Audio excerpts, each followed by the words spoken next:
Okay, I started the recording. Poggies asterisk. Yep. So here we are. Uh, I fucked up the audio on basically all of the chapter 3 footage because I did a dump.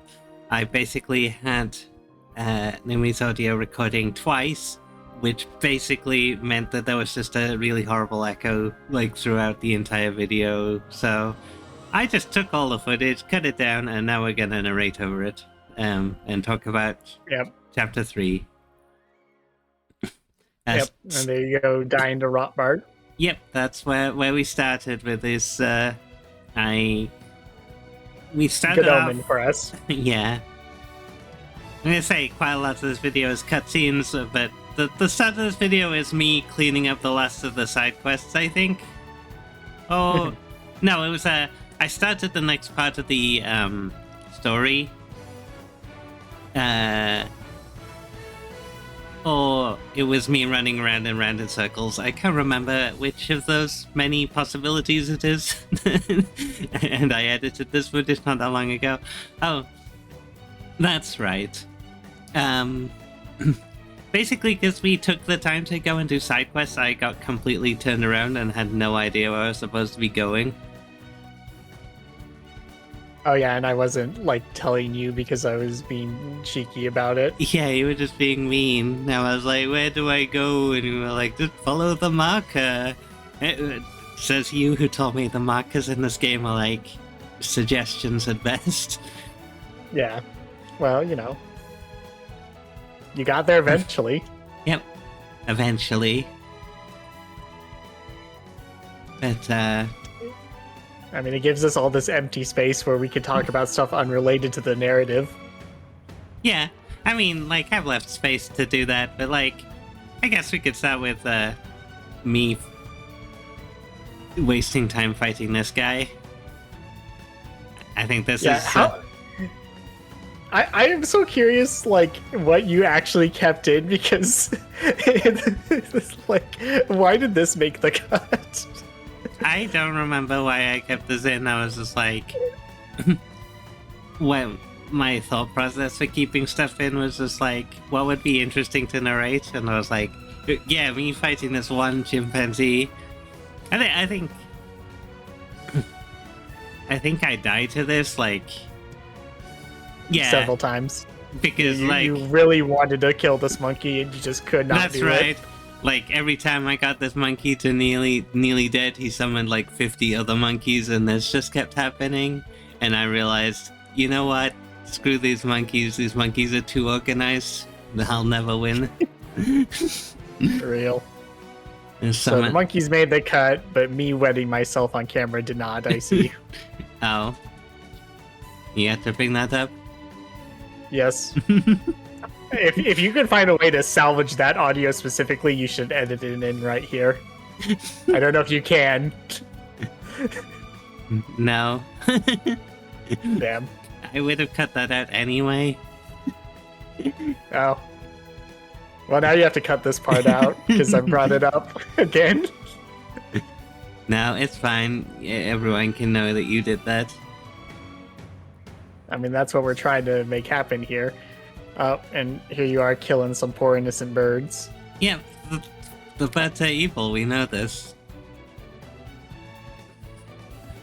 Oh yeah, we have to pretend we haven't gotten to that yet. Yeah, we haven't seen any point in this game where these birds could be anything other than evil, and it certainly wouldn't be, a massive leap in assumption to assume that they're evil just because they're there. Yep. And they certainly can't cook.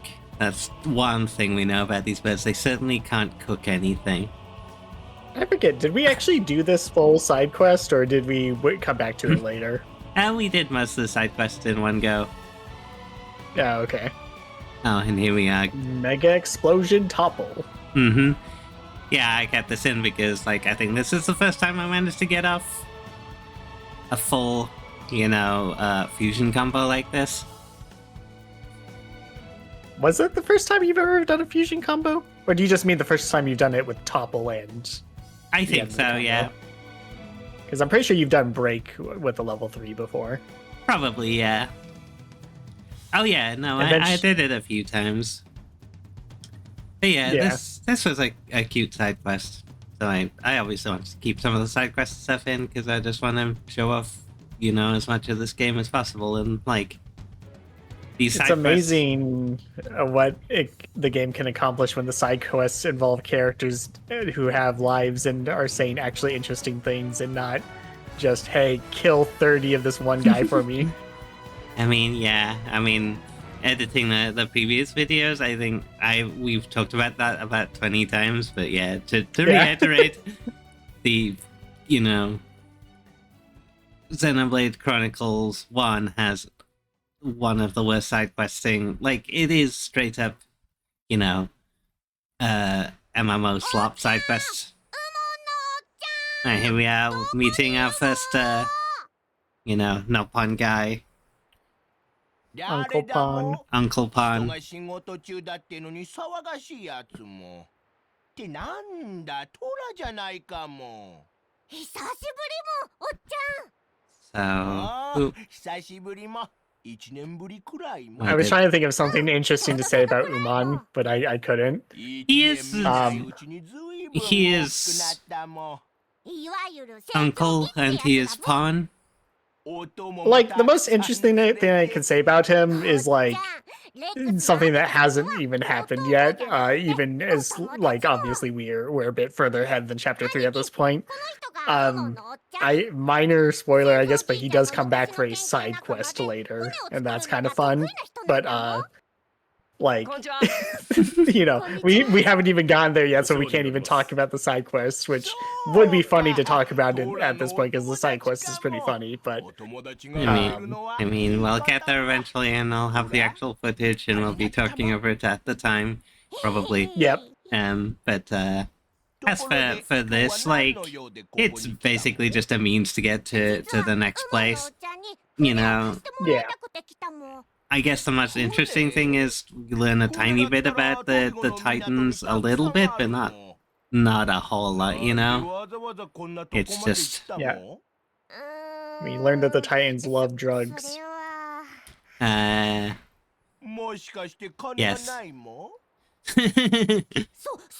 Pollen orbs are, like, I don't know what kind they're supposed to be, but they're very clearly an allegory for, like, some kind of illicit material in the Nopon world. I think the Xenoblade 1 side quest goes a little more into detail about the effects they have, but Xenoblade 2 doesn't really touch up on them all that much. Okay. Those pollen orbs be crazy.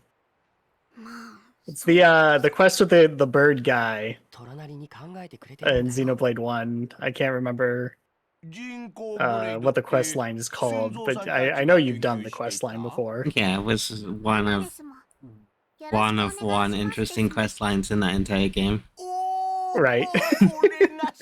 I mean, I guess the Colony 6 stuff is interesting on paper, but it's so tedious. I mean, the problem with the Colony 6 stuff is, like, they give you that basically to advance it is like, we need to advance township or one of those random stats, and it's like, how do you do that? You have to go into like the very first dungeon of the game and farm like the most basic enemy for a 0.01% drop rate on like some spider thread or some shit. And it's just like... it's MMO slop side quests. I mean, that's... I don't think any of those are like the only time you ever asked to grab items in this game are ones that are like basically 100% drop rates, so they may as well be kill quests, but they're like kill quests with slightly more flavor, I guess, since they're items you're specifically trying to get and not just like, oh, these vermin are eating my crops, go kill a bunch of them, I mean, we've done a few quests and like when it comes to collection stuff, like running around collecting stuff is annoying, but like that was, easily circumvented by the fact that if you find the correct node, you can just keep respawning on it, which I didn't know. Like, I just finished cutting the previous video, which is just a bunch of side quests, which is me looking for the Confusion Ivy and running around in circles for an hour, which I obviously cut down significantly to not an hour. But yeah, once you know, you can just like come back to the same place over and over again to get what you need. Yeah, I'm pretty sure, like, not 100% positive, but I'm pretty sure in, like, each area, like, every node of the specific type of the item you're looking for has a chance to spawn the item. It's just some nodes have higher percentages than others. Oh yeah, here's the dangerous quest area. The quest area where if you fail to collect all of them and fall off, you might end up having to come all the way back over here. Although, there is straight up a, you know, whatchamacallit? Fast travel point. Fast travel point, so it's not like that dangerous. It would just be like a slight irritation. In fact, if you fell off, you'd probably just die and respawn here anyway. There's water below, I think, so probably not. Or maybe I think there's water below.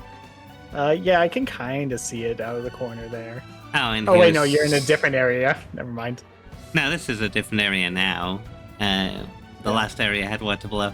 This is getting the Dawn hydrangeas for the Star-Crossed Lovers side quest, because I was like, you know, whilst I'm collecting shit, I might as well collect this stuff. Yeah. And then... Oh yeah, we had to go and talk to the medicine person in Torrigoth for this side quest, and then we go and talk to the parents. Yep.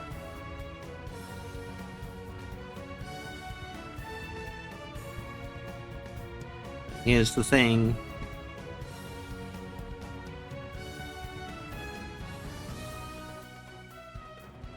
Yeah, like the only real downside of Xenoblade 2 in terms of side questing is the fact that most NPCs just have generic models, so they're not typically going to stick with you too much. I mean, yeah, like, it's a shame. Like, I think this side quest right here, we see every model of adult cat person available, which is just like these three. Like, the daughter and the mother look basically identical, but with different clothes.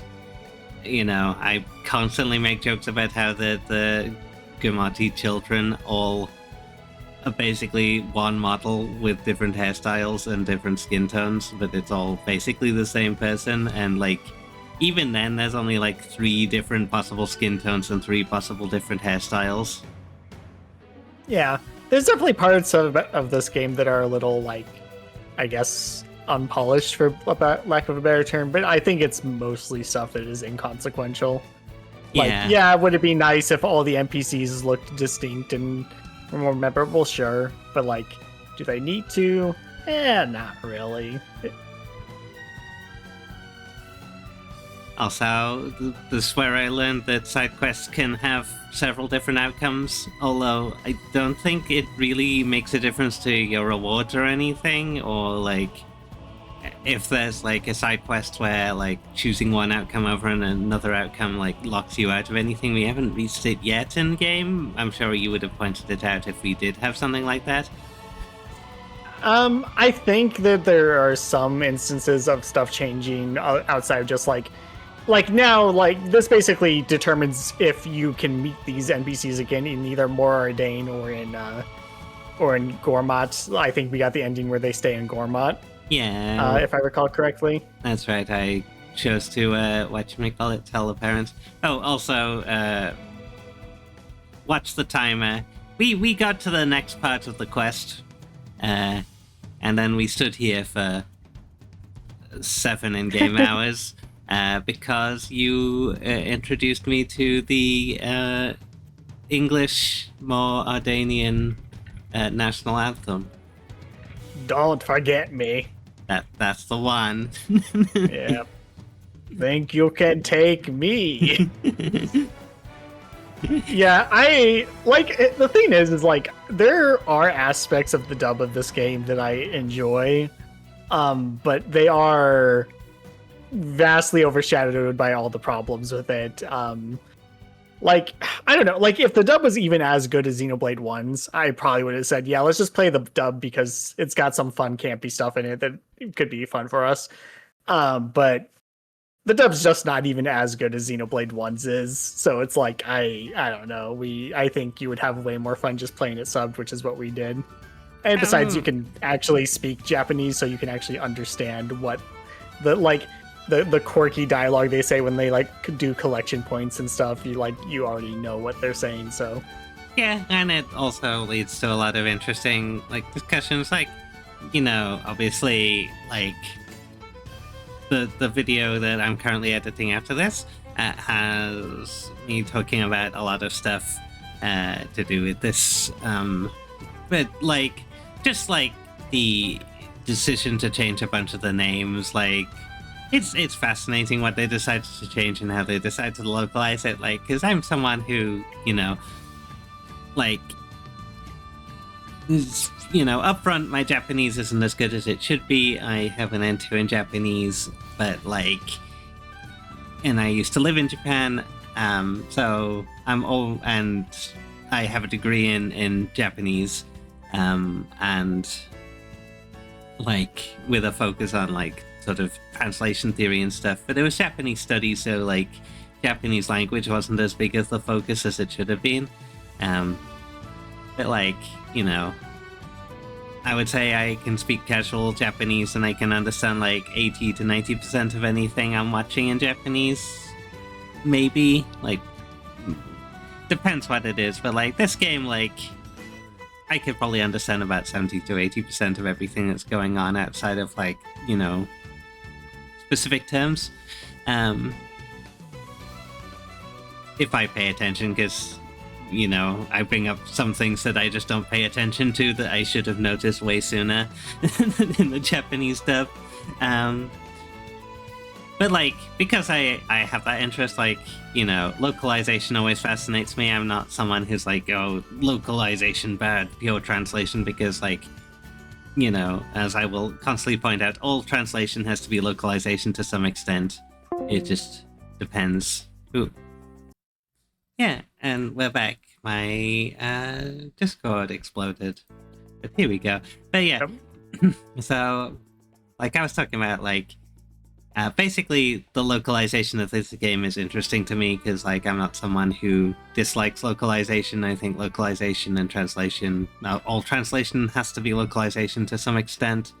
But, like, to the extent you do it, like, there's a lot of strangeness in this game. I think. I don't know if you'd agree with that.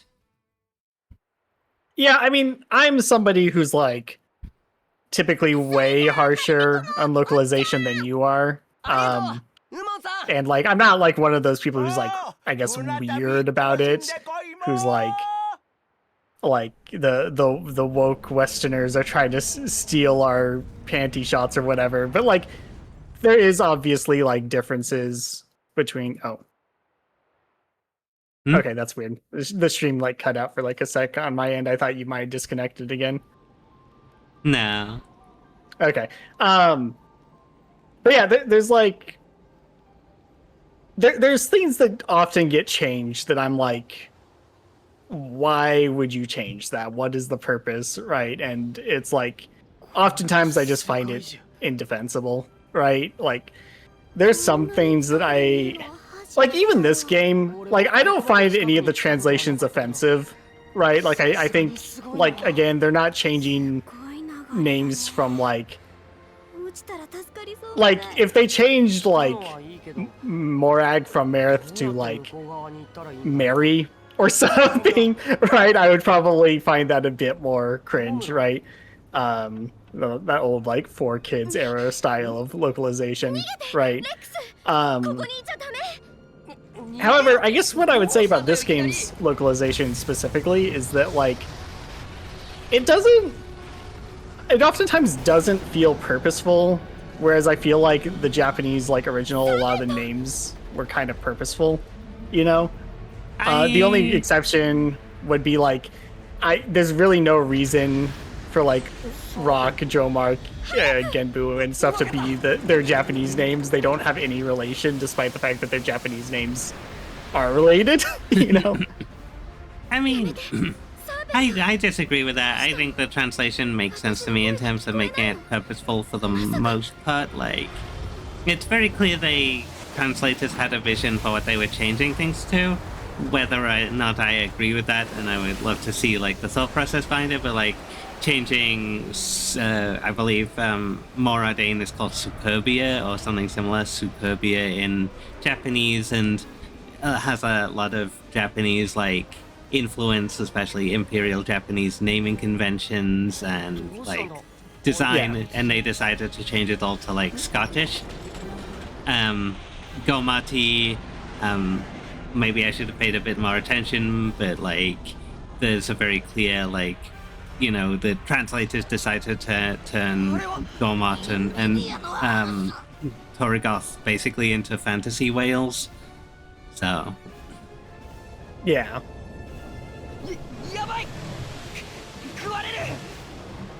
Yeah, I don't hate the translation of this game for the most part. I think it's fine. But like, yeah, generally I'm like, with localizations, I find that they will either cut stuff out entirely that shouldn't have been cut. I will mention, this game does just straight up remove like most LGBT stuff in the localization, which is dumb. You know, like, I mean, there was. I mean, I would say it was that era, but it was only 10 years ago. Yeah, this wasn't 2002 Paper Mario. This is closer to the re-release of Paper Mario that actually added that stuff back in. So, you know, like, I mean, Nintendo have always been so strange with this. Also, one thing now, knowing what this place is, and you know, we got sucked into the Uriah Titan right here. Yeah. Like, maybe I wasn't, you know, jumping ahead of it, but like, how were people supposed to get here if not through the mouth? There's a few ways. Like Uriah's Titan has a bunch of holes in it you can enter and exit through. Okay. I mean, like, for instance, the Eleuthera Ruins is right by its like tail fin, and it's outside. Okay. If you remember. Yeah. Oh yeah, that's true. Yeah, there's a bunch of holes that you can kind of enter and exit. There's like a dock that also has a hole that they exit a ship through and stuff. So you can enter this Titan without being swallowed. Our protagonist just decided to take the vor route. Oh, that's another conversation that got cut. Did we talk about vor? No, because it was not recorded anymore. Okay. But くだらないって言ってんだよ子供かよやっぱ怖いんだそっかニアは人玉が怖いのかうっさいなってあれホムラはホムラがいないえさっきまでそこにホムラ I like Pyra and Mithra's localized names. I tend to have no problem just calling them by their localized names. Yeah, we've talked about that before, I think, in the recordings. But yeah, absolutely. Like, you know, when you have... It's the Phoenix Wright thing. When you have names that have a specific meaning in Japanese, like, choosing not to localize them, you know, is always going to alienate the new audience to some extent. So I think that if you have a name that has a specific meaning, like, especially, so it also depends on context. Like, with a game like Xenoblade Chronicles, which has its own fantasy world, which has no ties to any real world, like civilization. Like, obviously there's inspirations, but you can basically do anything with it. It makes sense to just change names to fit, so it's understandable. Yeah, no. Again, I don't really have any problems with the localization of Xenoblade 2. It has a few things that I'm like about. As I said, cutting the LGBT stuff is totally just like eye roll type stuff. Also, nimble no pun, get girls. It's important. Oh yeah, yep, very important. And then like stuff like toning down some certain aspects of the game as well, whether it be like violence or like sexual themes or whatever. It's like I'm never really on board with that, but it is what it is. I mean, I'm surprised that they swear as much as they do in this game, to be honest. Like they throw around all the swear words in this game. What? I have no idea what rating this game is, but I think it's a T-rated game. I want to say. Is that a 15 or an 18 or a 12? Oh, I don't know what you Brits use. I would guess it's like a 16. the new one, a 16. Is 16 not a thing? No, we have U, which means universal PG parental guidance, then 12A, which means it's a 12 unless you have adult supervision, in which case you can go younger. And then there's 12 where it's even with adult supervision you have to be 12 or older. And then we have 15 or 18. Gotcha. And we get Van Damme, which I told you in the original recording, but this is a recurring Sid-esque character in this franchise. And this is my favorite iteration of this character, like by a pretty large margin, I would say. The Xenoblade 3 Van Damme isn't bad or anything, but definitely a lot more short-lived. This is the only one that's ever a party member.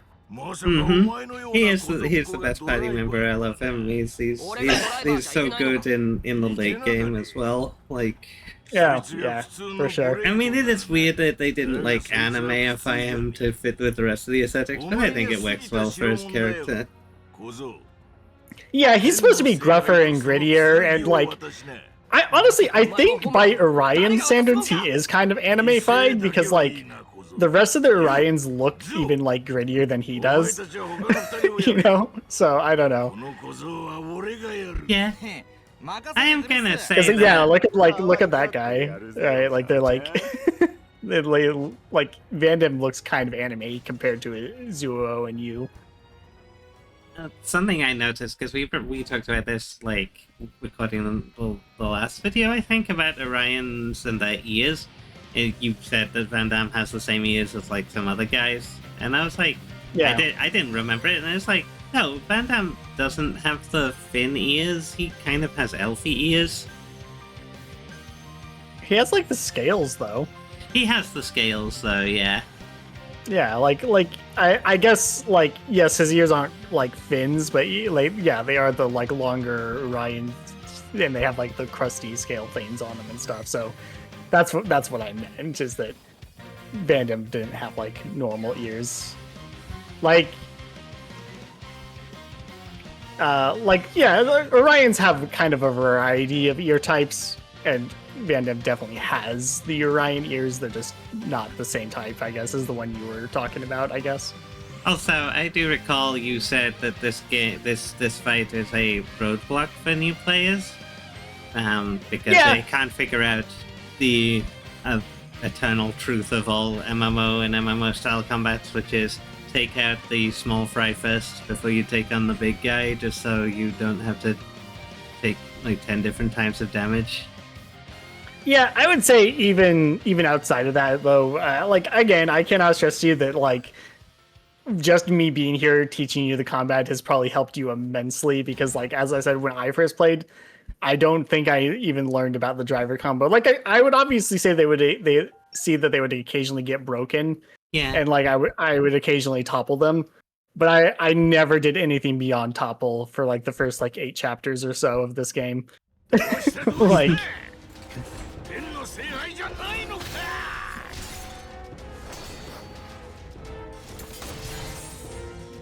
but yeah, I would say that Vandam is interesting in that, like, I kind of wanted to just to be clear, I kind of want to talk about Vandam early on because there's a lot more to talk about in the later that doesn't involve him, despite the fact that, you know, he dies in that scene, you know.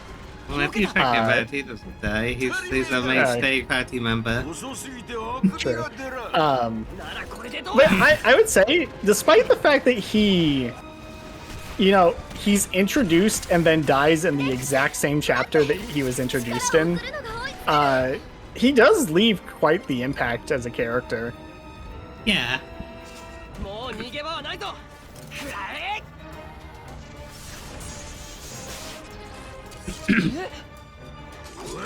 Like, I don't know, like, maybe I'm just a hater, but I felt more attached to him and him dying than I ever did with, like, Aerith from Final Fantasy. Yeah, but you don't like Final Fantasy VII.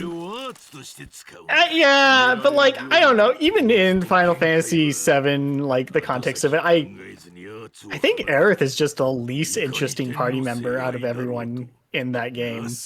I very strongly disagree with that. I think you're doing Aerith dirty with that. I mean, okay, I would give her, like, she's probably better than, like, you know, Kate Sith and, like, Red 13, right? But, like, I don't know, like, I like Tifa more than Aerith. Obviously, I like Cloud more than Aerith. Barrett, I would also probably say I like more than Aerith. I don't know. I think Aerith is a character that is frequently misunderstood, and that's what makes her interesting. Because, like, a lot of people think she's the pure flower girl, but, like, you go and play that game, she's not. She's straight up like a tomboy, like the whole game. I would say Aerith in Final Fantasy VII is infinitely more interesting than any other interpretation of that character after the game. They really watered down her character after Final Fantasy VII.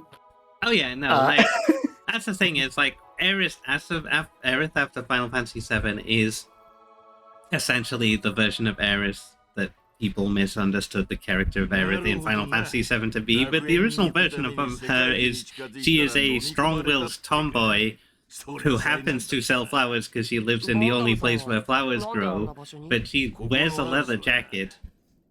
She, you know, hits things with a stick.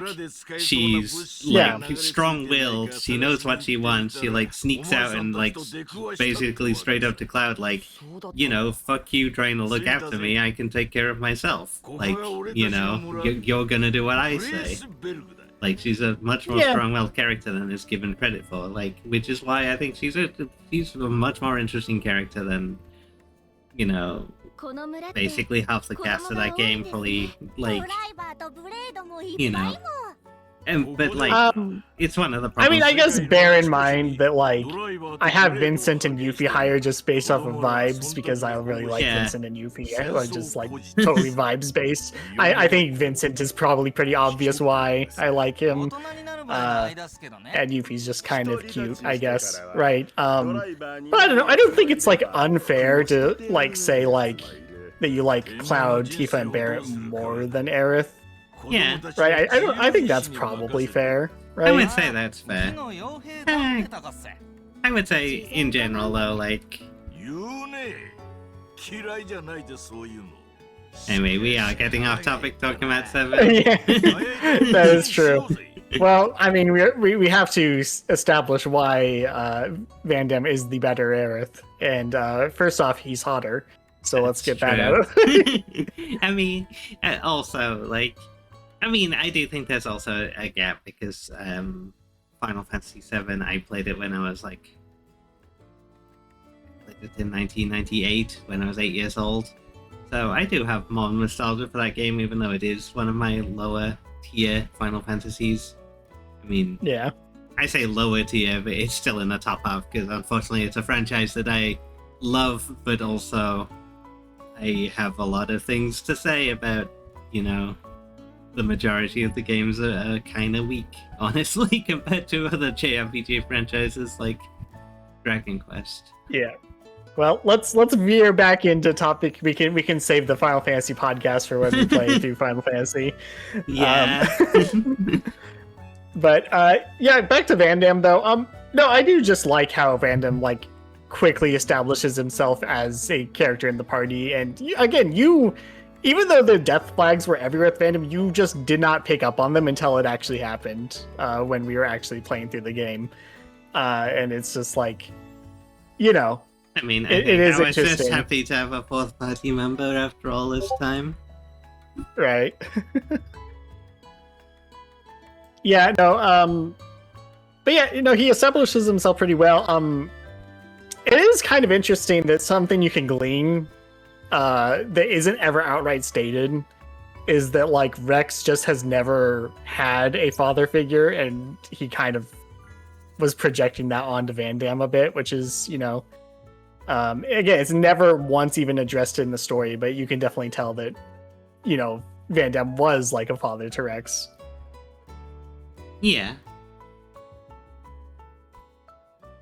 Van Damme also has very tangible like effects on like just your competency as a party. He teaches you a bunch of shit in the form of like purely diegetic tutorials, which are nice. It's better than the little like screens you get, like him teaching Rex how to topple, basically teaching you the driver combo as a whole in that scene is really nice. Yeah. Also, please don't notice the fact that I've screwed up the audio sync in this cutscene. I mean, ideally, we'll have it turned down enough that people won't notice it anyway. Yeah, I mean, I can do that in post. Yeah. But yeah, like this is it's okay that they don't speak Japanese. They obviously can't tell. Yep. Yeah, getting back to Van Damme, he's definitely one of the you know, most impactful things, or the most impactful characters we've met. Especially, yeah, like who else? Like we've met Morag at this point in the game, and Van Damme, and then like apart from that, there's like a couple of villain characters like Banner, and I mean, you know, we've met Jin and Malos, and the one guy who Akos? we didn't meet Akos by this point. We did. He's in the start of chapter 2 cutscene. Oh yeah, but like the party didn't meet Akos by this point. Yeah. But yeah, like of the characters that the party has met so far, Van Damme by this point is easily the most impactful. Like, you know, like as interesting as Jin and Malice get later. Like at this point, all we really know about them is that, you know, villains. Yep.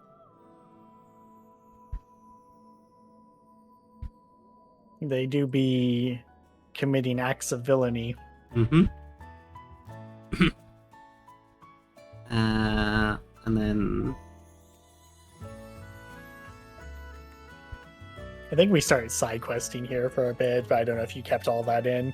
I cut most of it, but like there is some side questing. I show like, you know, basically picking up the side quests and the objectives, and running into a post. The most important thing, obviously. Very important. There's just one side quest.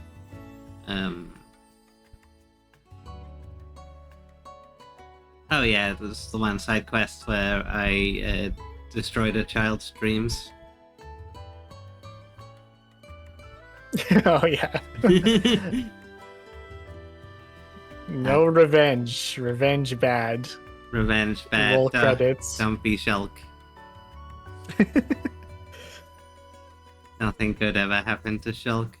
Oh, and then I cut out me struggling to get this note fragment and having to turn off encounters. Really? I thought we could have definitely put commentary over that for the hour that it took you to do that. Oh, okay. I'll recut this video and we'll try again tomorrow. We'll record again. It is speaking of Van Damme, though, it is crazy that they gave him a whole ass skill tree, and not only that, he gets the second skill tree in New Game Plus.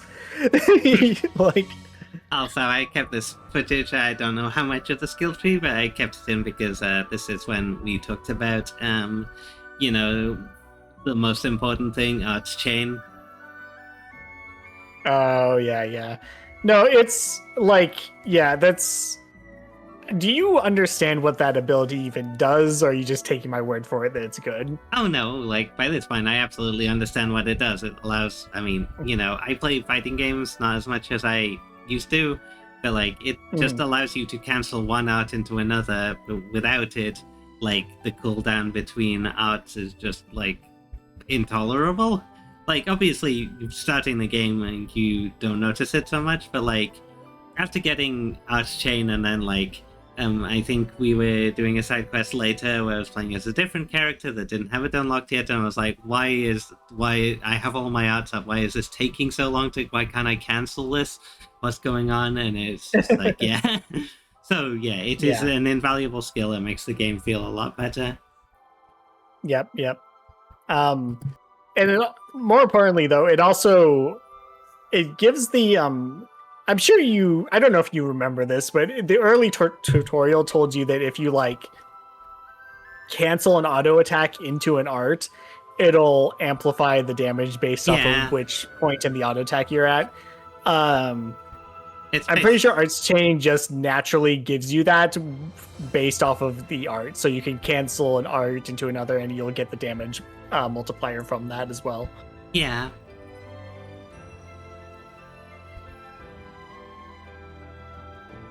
So yeah, really good skill. Always the first thing I go for on a fresh save, although I've kind of just...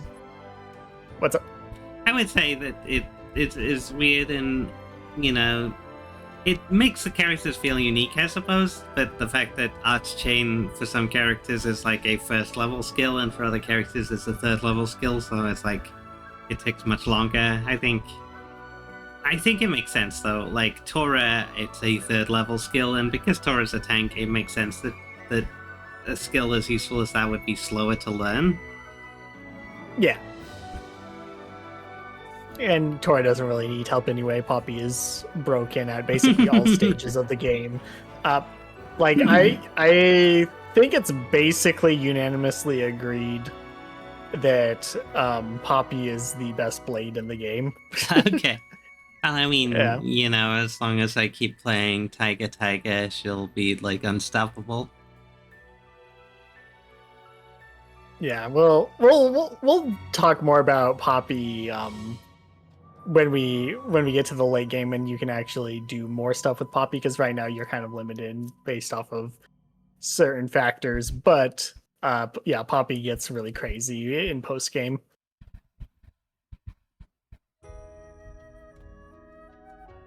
Okay, and this is where I don't remember what we do. Oh no, I remember what's next. The most important Spider. Yep. Where we get Wolfric, the boy. Wolfric. We aren't gonna awaken him for a while. We don't awaken him until we get Morag. I had actually kind of, until I was re-editing this, I forgot where we even got Wolfric from. Oh. 大噴気口付近に異常な力の反応があって調査を依頼されていたんだが、どうだ、手伝ってみる気はないか。いいよ。ただし手間賃はきっちりもらうからね。言うじゃねえか。うんじゃ行くぞ。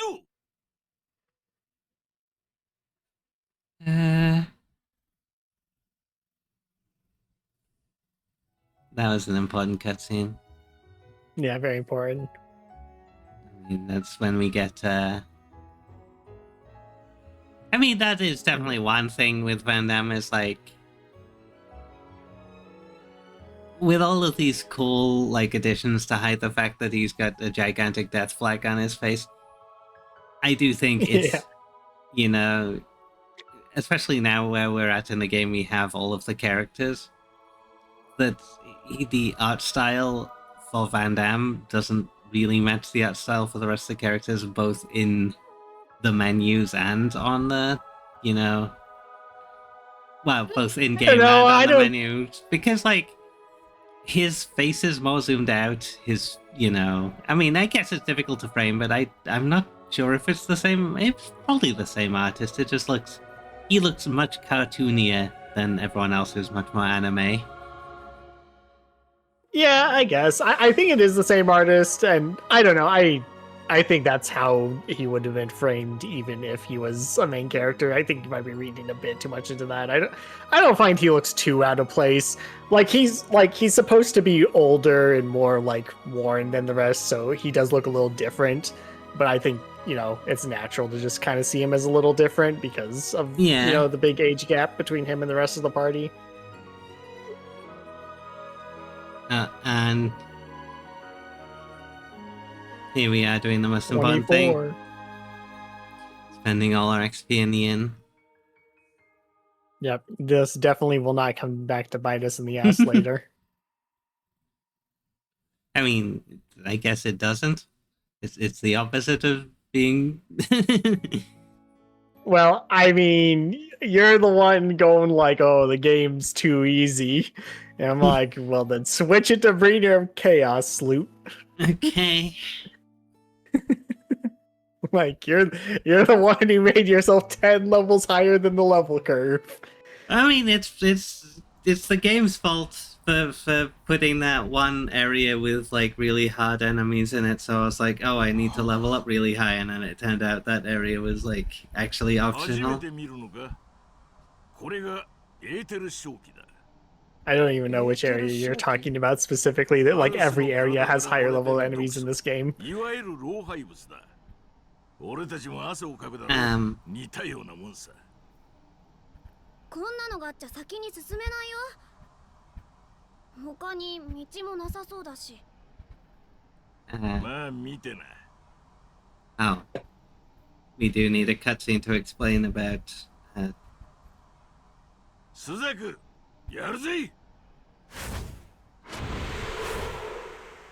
Rock's ability to clear miasmas. Yeah. I mean, I don't remember if there's a point before this where we actually used blades. No, we absolutely... Did we use blade skills before this? Yeah, one of the first things we do after game Pyre is burn a tree down. Oh, that's true. Okay, I don't know what the point of this cutscene was. It's just showing you that there's different kinds of blade skills, I guess. I think the point is so, like, to establish for later that Rex has to awaken the core crystal to get those bandits. Okay. You know, because, like, Rock is the only one. See, who this can is disperse miasmas. this is a much more important cutscene. Yep, that's where you get your Rex's best art in the entire game. Mm-hmm. It's so broken. It is straight up just the best topple art in the game. I can't even think of one that compares to it.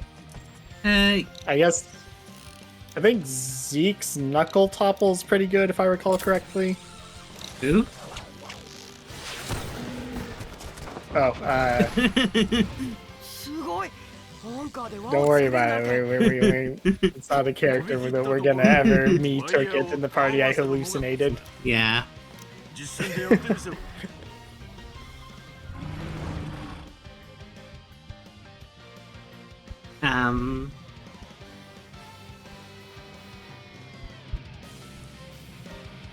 Yeah, we get the topple out, and it's like, I mean, this is also like, you know, the topple, we get the topple out, and we also get taught about just fusion combos really shortly after this.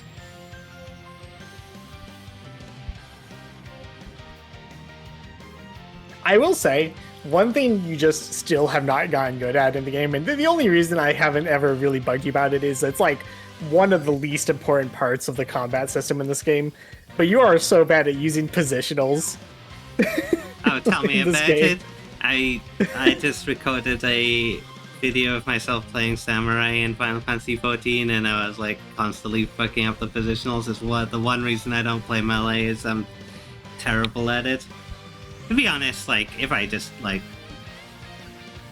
buckled down and learned in that game, I could probably learn it in this one. But it's also like one of the reasons why I've not been like, you know, at no point have I ever felt like my DPS was like, oh, if only I'd gotten that extra like back attack, then I would have gotten it. I'm also like thinking back on positionals in Xenoblade Chronicles 1. If I recall, there are certain positionals in that game where you have to do the positional in order to gain the extra effect of the attack, whether that's break or topple.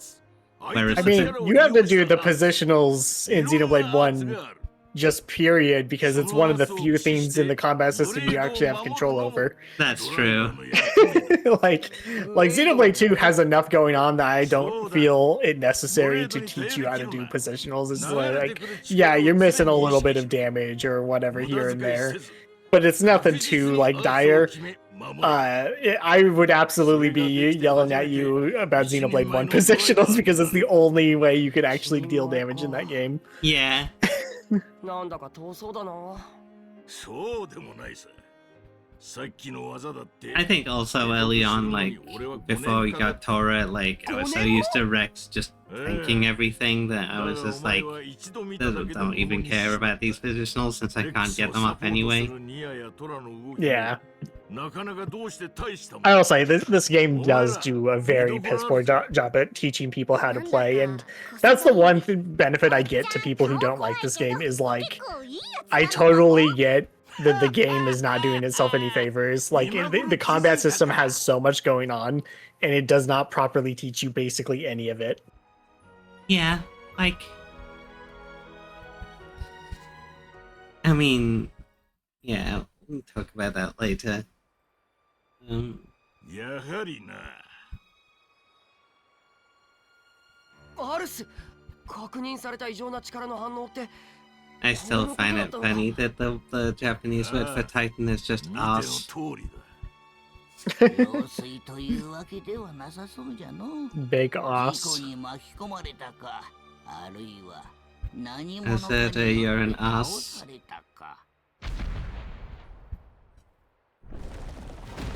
Speaking of big ass, it's a big ass spider. That's right.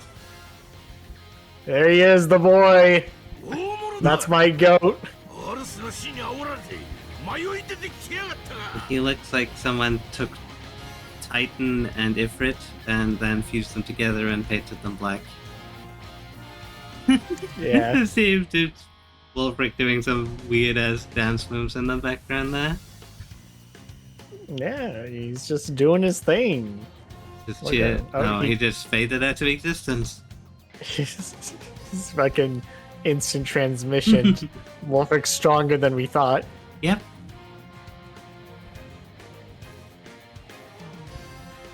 Elder Arachno. Mm-hmm.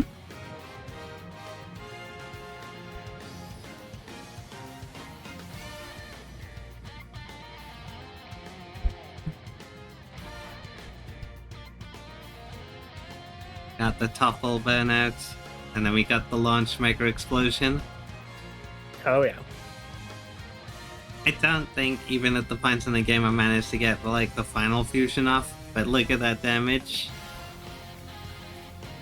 I basically like, you know, if I didn't know about this, like that this was basically how you play this game, I do see like the frustration because like getting off a fusion combo can easily like chunk like a quarter of an enemy's health bar.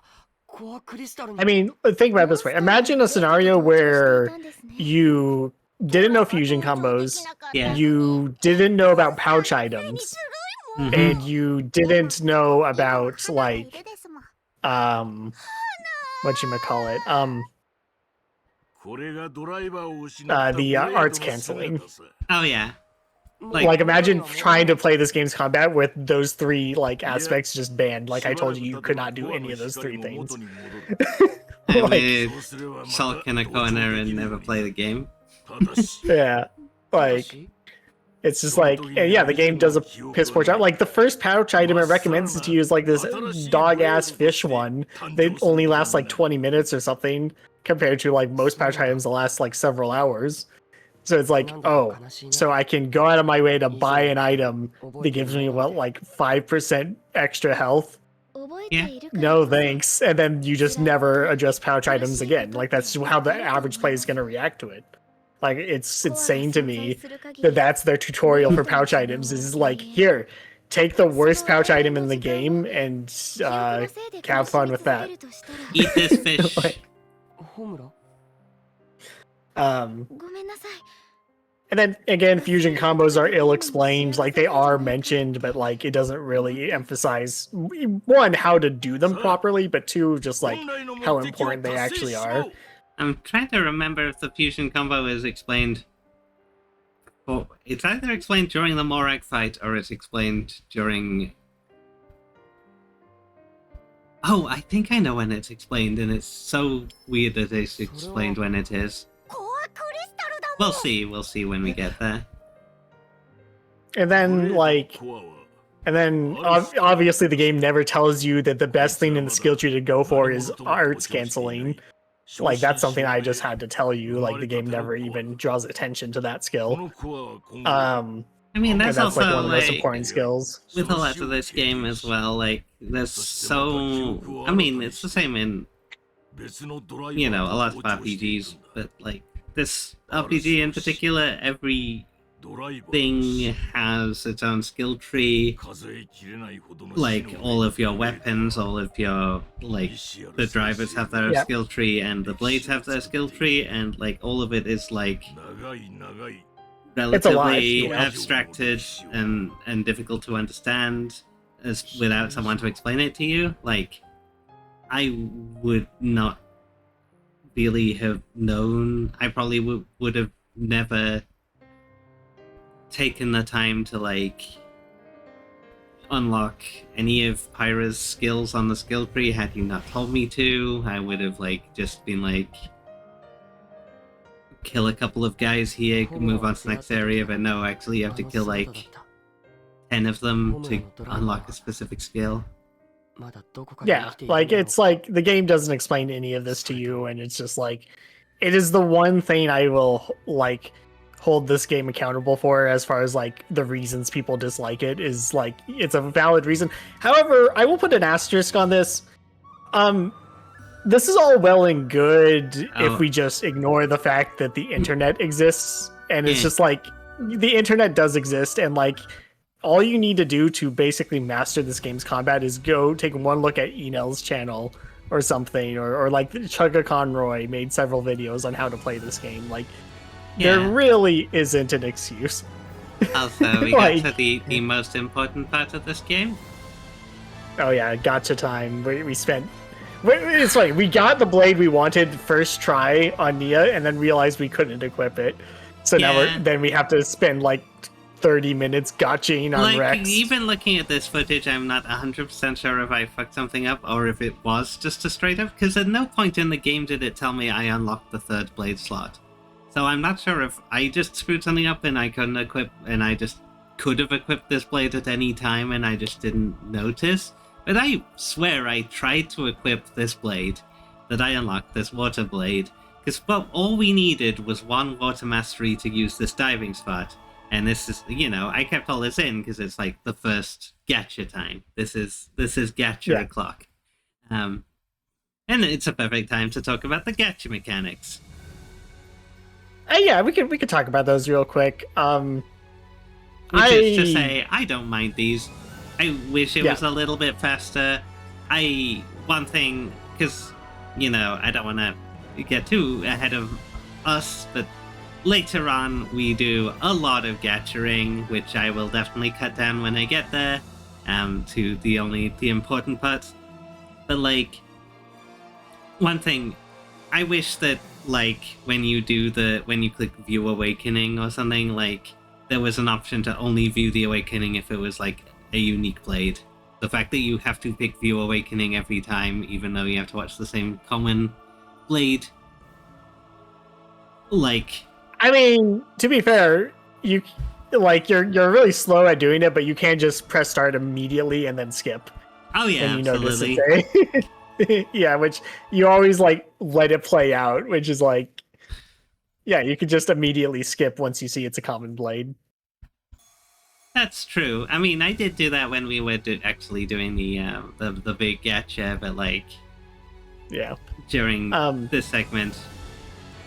No, like the thing is like a lot of people get on this game over the gacha mechanics, and I'm like, I don't know, like it's not that big of a deal. It's like my problem with gacha games is that they are predatory. A game that does not charge you money cannot be predatory. Right, like it is just an element of randomness. And like, here's the thing, the reason that the gacha is predatory is it preys on, you know, dopamine and shit that like humans like doing and shit, and that's, you're getting that like dopamine with also not losing your life savings while doing it. Like there's no problem in this game. Yeah, like I have no gacha problem mechanics. with it. Like, as far as I can tell, like this game is easily beatable without using any of the gacha stuff. Oh yeah, like there's enough guaranteed blades that you just get like for free. Like, and obviously, it's- we have been using a DLC blade for quite a lot of this, which has made our lives easier. So if you didn't have the DLC, you wouldn't have cross set. But like, you know, the DLC was not particularly expensive. You know, and it comes with a whole expansion story, so it made perfect sense to buy it anyway. But even without it, I don't think that this game would be that much more difficult playing only with story blades, ほら especially I on mean- normal mode. I mean, 男の子なんだからこのくらい我慢です そんなこと言ったってしみるもんはしみるって、そういうホムラはどうなのか。 anyway, 私は sorry. こんなのへっちゃらで Yeah, the only like thing that Crossset's given us other than just being a strong blade in general is like she has the fortitude skill, which is pretty useful a Yeah, lot of the time. But that's basically it. Like ardent cooking is not like a good skill at all, and I want to say she has fire mastery, but I'm not positive about that. It might be something else. why are you looking at that crotches, Van Damme? これは一体どうしたってんだ。 They're very nice どうし crotches. てブレードであるお前が Mhm. 傷を負ったままなんだ。しかもレックスと同じ場所に。 It's the same stand. Mm-hmm.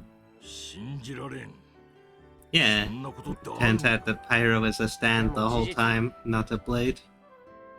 ただのアクセサリーかと思ってたぜ。んなわけあるかっての。ブレードはどんな傷を負ったとしてもすぐに。 But yeah, anyway, TLDR and the gacha mechanics is they're fine. Like it's one of those things that people whine about them I don't fully get. しかし Like お前 not even speedrunners まあ have 仕 issues 方ない with the よ。 gacha mechanics こうなっちゃったな。 really. I mean sometimes it comes up in the speedrun. 困ったもんだな。 Because like これじゃどっち there's a が couple like 倒れても mandatory アウト field じゃな skill いか。 checks where if you get bad enough luck, 一人 it 前の can ドライ actually バーは ruin your run. But ブ like レードを守るんだろ。 it does have to be pretty bad luck to actually ruin ホム your ラを run. 守ってみせる。 Yeah, like I imagine, like we got bad luck. One of the reasons I got that in there is because those boosters are a complete lie. Like, you know, it's supposed to boost your chance of a certain kind of 二度と blade, 死なないって and all we wanted was a water blade, so we だ used か all ら our 絶対に死なない。 water boosters, whatever they そ are. して必ず楽園に I 行ってみせ think る。 it's like truth boosters were the ones that do water and fire, but yeah, お and 前 we barely got. It took us like 9, and there he is. It's 困るんですよ。脇 Everyone's favorite lesbian. 真似をされるとね。 Ah, 脚本が gross. 台無しじゃないですか。義経裏切り者に名前を呼ばれる覚えはあり he ません。 straight up does his hair like 裏切り Jean. 者裏切り者ミヤちゃんってばとんだ悪女だったってわけだ I will say Abrona is like 私は裏切ってなかった super annoying in the な dub. なぜそこに Like they gave her like the worst voice ever. Like she's not like particularly great in the sub, but like I hate listening to her in the dub. It's obvious what kind of character, and like I would say that 義経あんたなんだ I ここに fully understand why they named this character Obrona, going back to translation, because her name in Japanese is Kamui. Kamui is a kind, I mean, like, ああそうそう people may be familiar with Golden Kamui, but Kamui is a spirit from some Hokkaido folklore. It's kind of like a tricksy ghost spirit, and like Obrona obviously, you know, is referencing Oberon from A Midsummer's Night's Dream, and it's like obviously a pixie-ish fairy character, so お花畑 that one makes sense to me. 今日もあれあなたたちの Akos, 出番はここで終わりです I'm not too sure on. I believe, まとめて if I 退 recall, 場してくれ his name is Yoshitsune in Japanese. バンダムさん Is it Yoshitsune? I thought it was Mitsuzune, but it might be Yoshitsune.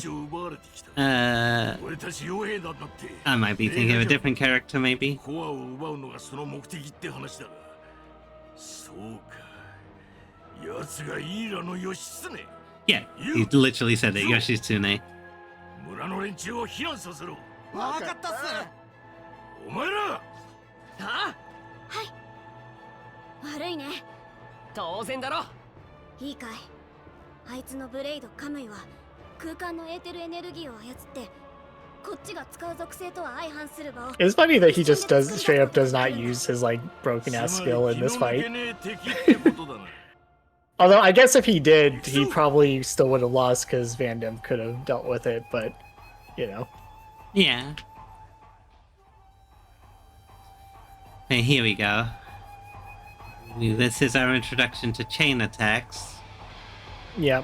Chain attacks Which make a return from Xenoblade Chronicles 1. yeah, it's just like it even teaches you about full bursts here, and it's just like there's no world where you're getting a full burst anywhere before like chapter 7. Like I can't even think of like how you would possibly do it unless you like you would have to try really hard to actually get a full burst specifically without trying to actually kill the enemy. Yeah. I want to say to get a full burst you have to put on, I think it's a minimum of 4 orbs, and you have to pop all 4 of them Okay. to do a full burst. I mean, that Like I seems like...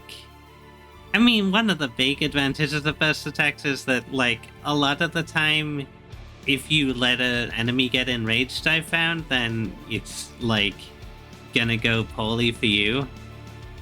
yeah.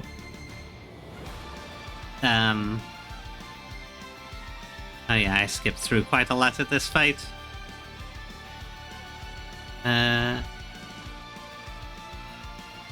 Yeah, we got a launch burnout on him. Well, we didn't actually. I was gonna say, so I mentioned this before about how I find this particular transition kind of silly to me. 天の聖杯と同じ舞台に立てるなんて Yeah. The fact that we basically stomped him in the fight, but like it cuts and he's easily winning easily against us.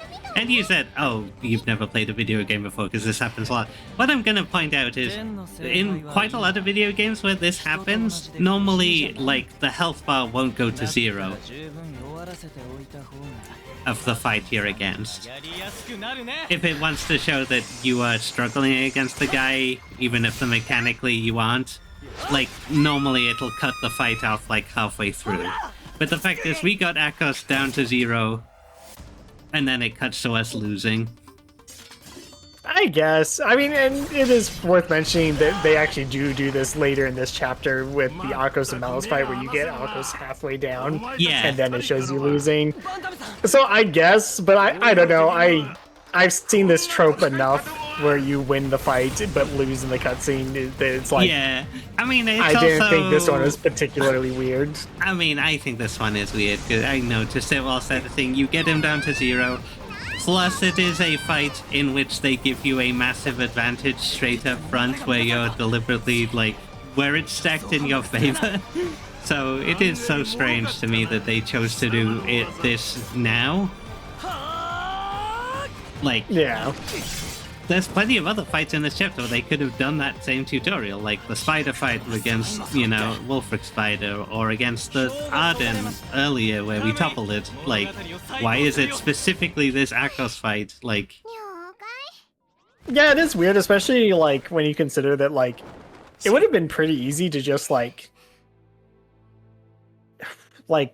I don't know, make Akko stronger, because like he has that checkmate ability that he gets in the Malos fight that like that would have made the fight super hard.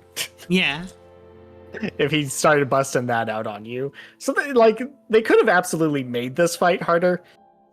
But what I'll say is I don't know, like, again, the idea of like winning the actual fight and then losing the cutscene just is like such a big trope that like I don't know, maybe this one specifically is a little extra weird, but like I don't know, like almost every RPG I've played ever has something at least similar, including Deltarune, like that I'm like, okay, well, yeah. そりゃあいつはホムラを狙う悪いやつでバンダムさんはいい人 Also, it is worth noting that like it's not even like Akos wins the fight in the cutscene anyway. Akos like Yeah, but like, retreats. I mean, it's just amusing to me that we get his HP to 0, and especially like we talked about it is like depends on skill of the player, and like for a lot of people playing this game like who don't have someone just explaining how to do everything in the background, like obviously they're not gonna have the knowledge to make that such an easy fight, but like it is funny in my playthrough because I literally launched him into the air. He's at 0 HP. He's just ragdolling around, and then it immediately cuts from him being on the ground to him towering over us and knocking Pyre into a wall. And it's like, how did that happen? What happened between me stomping his face into the dirt and him knocking Pyre back? Like, genuinely, if you want to know what it feels like to play this game as a new player, like switch to Bringer of Chaos, because that does a good job of emulating how you would be feeling as a new player. Because like Bringer of Chaos requires you to learn so many new skills that you haven't really been learning yet, and requires you to take advantage of so many mechanics that you haven't been taking advantage of yet, that you will feel just as lost as a new player would playing this game. Like, so if you want to see what this game's like for a new player, switch it to Bringer of Chaos for a bit and see how you do. I mean, we did for that one fight, and I got stumped by a random enemy that was like 5 levels lower than me. Yeah. Yep, that is the new player experience with this game. たっぷり寝ましたから。そっか、よかった。それよりニアがレックスに話があるって。ニアが？さあ、レックスに話して。あのさ、レックス。ちょっと付き合ってほしいんだ。付き合うってどこへ？バンダムんとこ。義経たちとのことさ、ちゃんと話しときたくって。ああ、それ。いいよ。俺でよければ。助かるよ。ニア、最初は一人で。You know, I don't know if the game ever actually makes it clear how long Nia was with Torna.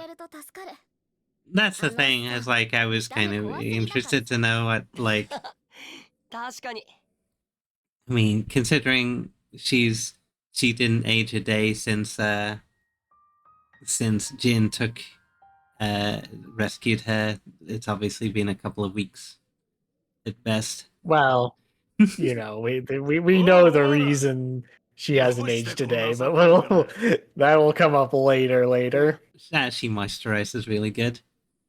Yep. 昨日は助かったよ。あんたがいてくれて。それでね、義経ってやつ。あいつのこと。I mean, we already know she's had work done on her ears. 私さ。Yep. 実はあいつと。傭兵をやってるとな、いろんな事情を持ったやつと出会うんだ。国のため、家族のため、金のため、さまざまな理由で戦ってるやつらとな。中には胸に妙なクリスタルこさえて、彼女のためだなんて変わったやつまでいる。お俺いや、俺はただ。ニヤ、お前は今こいつらと共にいる。ならそれでいいじゃねえか。バンダム、あんたは。それよりレックス、楽園に行きたいって言ってたよな。楽園。でも正直困ってる。世界樹の近くにあんなのがいたんじゃ誰も近づけないよ。紹介の飛行船で渡ろうとしても落とされちゃうだろうし。インビディアオートに俺の古い知り合いがいる。 I do think, そい like, つなら生き方 on を知ってる reflection, かもしれん。 that 本当に changing Holy ちょうど Grail オート to に用事 Aegis, がある。ついでに紹介してやるよ。 whilst there's obviously the, you know, the desire to sort of move away from religious imagery, especially, you know, 準備 Nintendo ができ do たら that a 村 lot. の入り口へ来い。そこで Yeah. I just think in English Aegis scans better.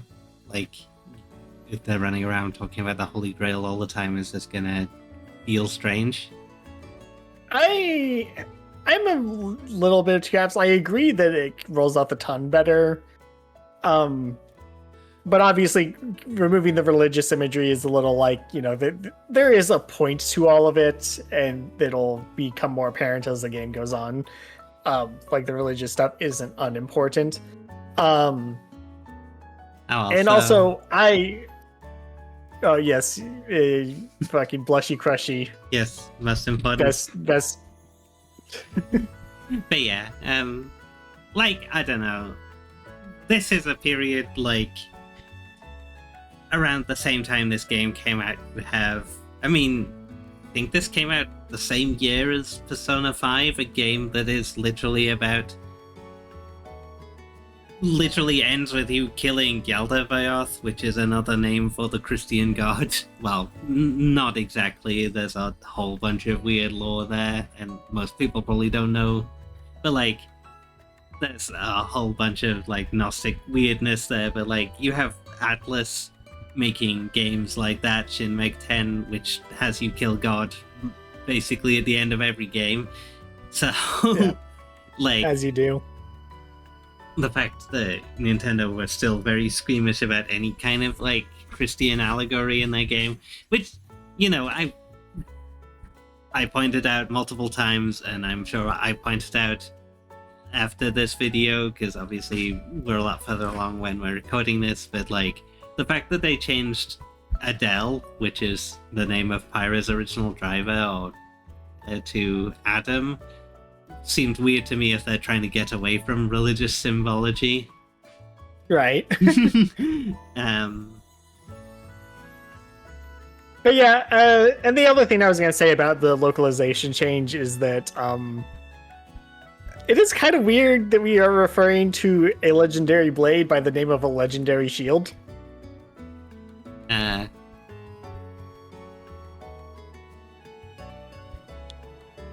Is the Aegis a legendary shield? Yeah, it's a shield. Oh.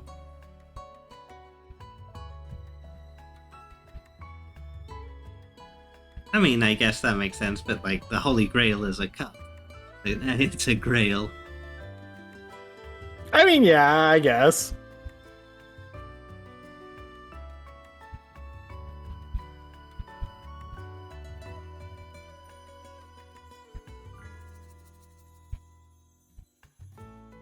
Oh, yeah. I mean, yeah, but, like, that goes into, like, the religious, like, symbology. Like, it is, like, a gift from God, basically, is what they're trying to get across, whereas the Aegis does not get that across. I guess it gives across that it's, like, a legendary something or another. I mean, I did look it up. Like, it gets across that it's a gift from God, if you understand Greek mythology, because the Aegis is, I mean, like, cursory glance at Google, which, you know, is poisoned by AI, so take it with a grain of salt, but it's, as far as I can tell, the Aegis is the shield that Zeus gave to, I forget his name, whoever killed Medusa, Odysseus? No, it wasn't Jason. Also, best boy on screen. His name's, like, Perseus? Perseus, yes. Was it Perseus killed Medusa? Possibly. I can. But yeah, the Aegis appears to be the shield that Perseus had, or possibly, but it appears to be a shield that was gifted by the gods, because it's Zeus's shield. Yeah, but like, there's a difference between like, and like I said, like the fact know. that they've changed Rakuen, which can mean, heaven, paradise, the Garden of Eden. It's used like in a lot of ways and a lot of different things. Mostly just means paradise, Rakuen. But they changed that to Elysium, which is very specifically refers to... I mean, anyone who's played Hades will know this, but it is a sort of like a heavenly... It's basically the Hall of Heroes for Greek mythology. yeah.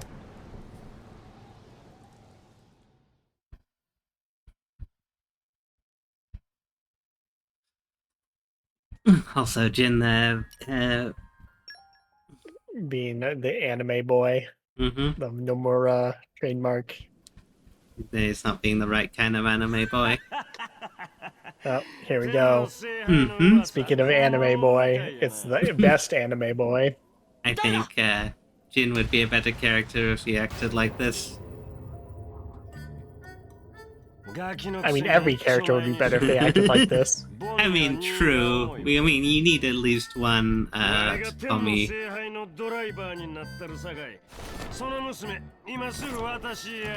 This scene's so funny if you replay with the swimsuits on.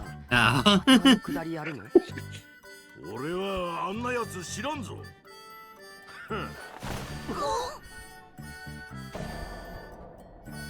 Sexy as fuck. お前は Both of them. The true main character has arrived. お前のことを知らんやと。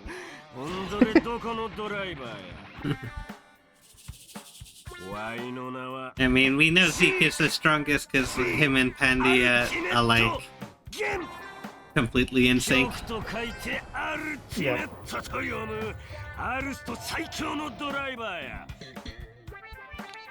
ワイのブレード、最下が剣。 Andy has such a fire design.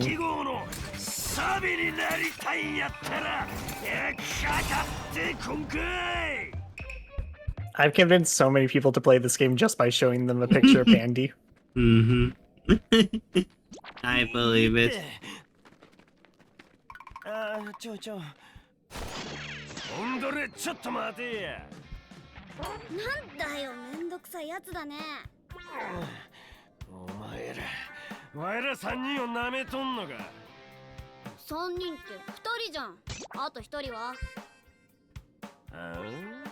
決まってるやんけ。わいらのアイドル、この亀吉が見えへんのか。ってあれ、亀吉どこ行った？亀吉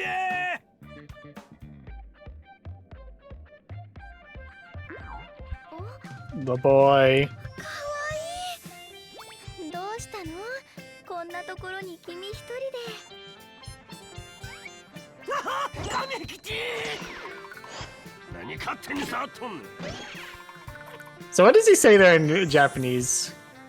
I'm curious. What? Because I like the dub line a lot, but I'm curious what he says there. さあ、 Kind of バカなんだろ。 walk in my own world. I guess I could wind it back. I was curious what Saika means.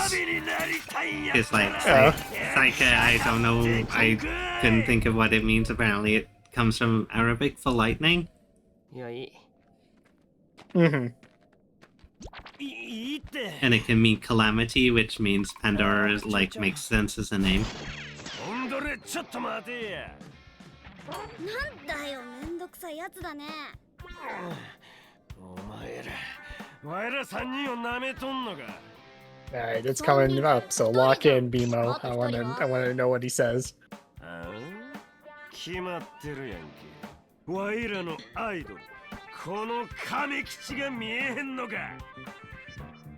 ってあれ、亀吉どこ行った？亀吉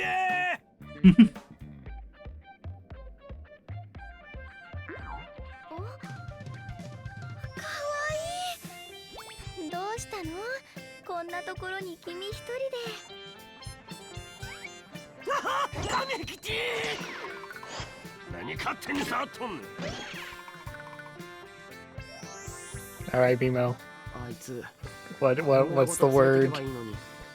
なんでわざわざカメラに持ってったんだ I さあ、バカなんだろ。 I'm just gonna straight up say Zeke is hard to understand at the best of times because of his まあ accent. ええわとにかくそいつはワイのもんや Is いや that something like what you got この there? ワイを倒してみや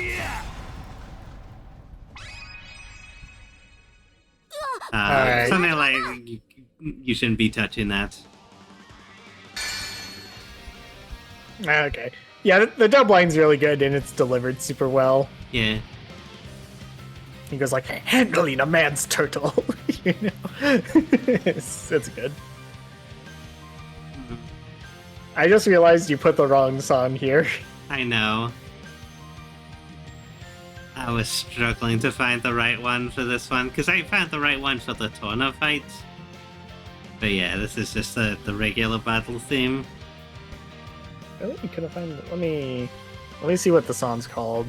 I don't know if you want to go back and edit it in or not, but Nah, I'm sure I can find it. I'm basically just gonna release this as is. Like, I'm just gonna cut it together and Yeah. make sure the things are. So, you know. The song is called Bringer of Chaos Ultimate. Okay. I guess I should have guessed that. 笑ってないし。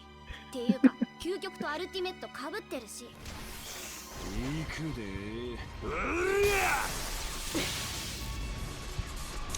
I love that we get all of his ridiculous over the top arts when we get him in the party. I mean, one thing, like, you know, obviously, spoilers for later on, but I basically just switched to playing Zeke as my main because he's the best boy. But one thing that you immediately notice playing Zeke is that all of his arts take about 5 seconds to go off because he's too busy shouting the names. Yeah. Like, there've been multiple times when I've tried to use his launch skill, but, like, it's gone off after launch because he's too busy shouting the name of his launch skill. Yeah, it is funny because, like, Zeke is a character that I've had you awaken most of your blades on, and the reason for this is Zeke is consistently one of the fastest ones to use arts, and that's why he's one of the best drivers for every single blade. Yeah. Is because he's just really fast at doing basically everything. Because, like, for instance, like, Nia's axe arts are better on paper than Zeke's. Like, they seem stronger. Like, if I recall, they have better damage ratios and, like, do, like, more stuff. Yeah. But Nia takes, like, a half an hour to swing an axe, whereas, like, Zeke one-handed just, like, boom, boom, booms with an axe. like Zeke is really fast like, with the axe. Every other blade, like, his worst blade probably, I guess, would be Pandy, just because he's so slow at using Pandy's skills. So, about that. Yeah. So, on Zeke's second skill tree, he gets an ability, a very special ability, that basically turns him into a god with Pandy specifically. He has to be using Pandy to use this ability. Okay. But, if you use this ability on Zeke basically has what I would consider the highest single target DPS in the game. Okay. So Pandy is a pretty strong blade.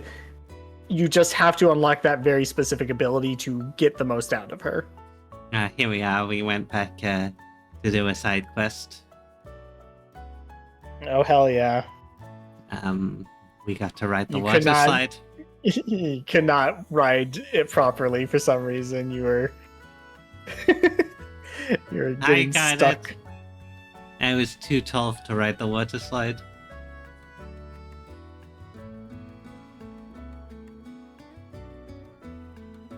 Yeah, that's right. We find the knife that has someone's name on it, and then the guy, we go and find him. Now there he is. Yep.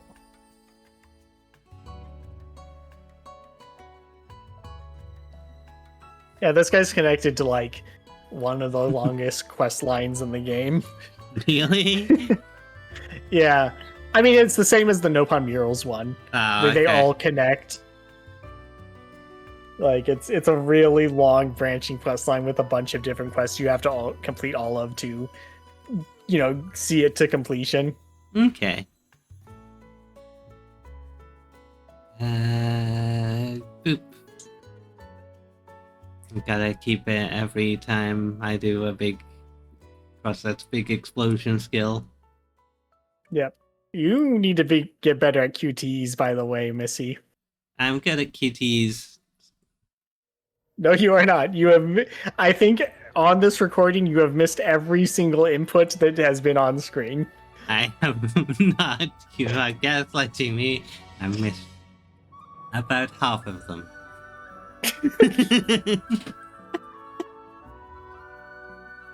All I know is you have yet to get a single excellent.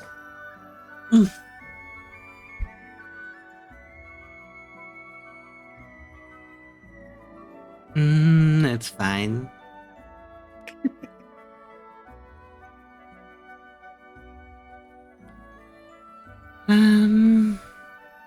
Ow, impressive. The newt. The newt. Doot newt. And then we also finished this guy's quest. I think it just unlocks an accessory shop. Yeah. I don't even remember if the accessories are particularly good. I don't think any of them were. The accessories you tend to use, especially in the late game, are pretty locked in. There's a little variance here and there depending on certain builds and stuff, but like there are certain accessories that are just straight up the best thing in slot you can be using. I mean, I'm pretty...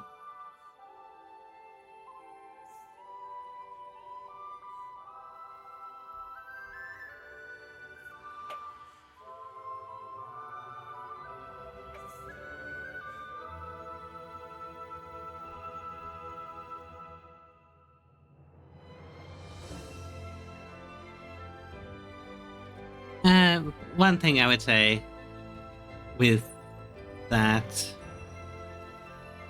is I do prefer the accessories though to like Xenoblade 1's armor system. Like, I mean, I would say even outside of just like being more fun, I just like the flavor of building in this game more. Like the fact that you can do blade setups, and then you can equip blades of ox cores, and you can equip your drivers with like accessories, and that's how you do builds. It's just so much more interesting than anything going on in Xenoblade 1's like customization. I would say the one thing though I miss from Xenoblade 1's customization is the ridiculous outfits you can have people wearing.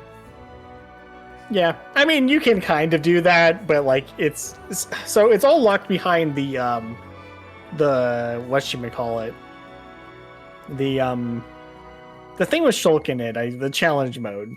Yeah. Like if you do that, you can unlock alternate outfits and stuff for characters, and they can be kind of fun. As you know, I am partial to replaying this game with everyone equipped with swimsuits because it's funny. It's just so funny when Morag walks in her fucking swimsuit, all intimidating and just like, you know. Yeah.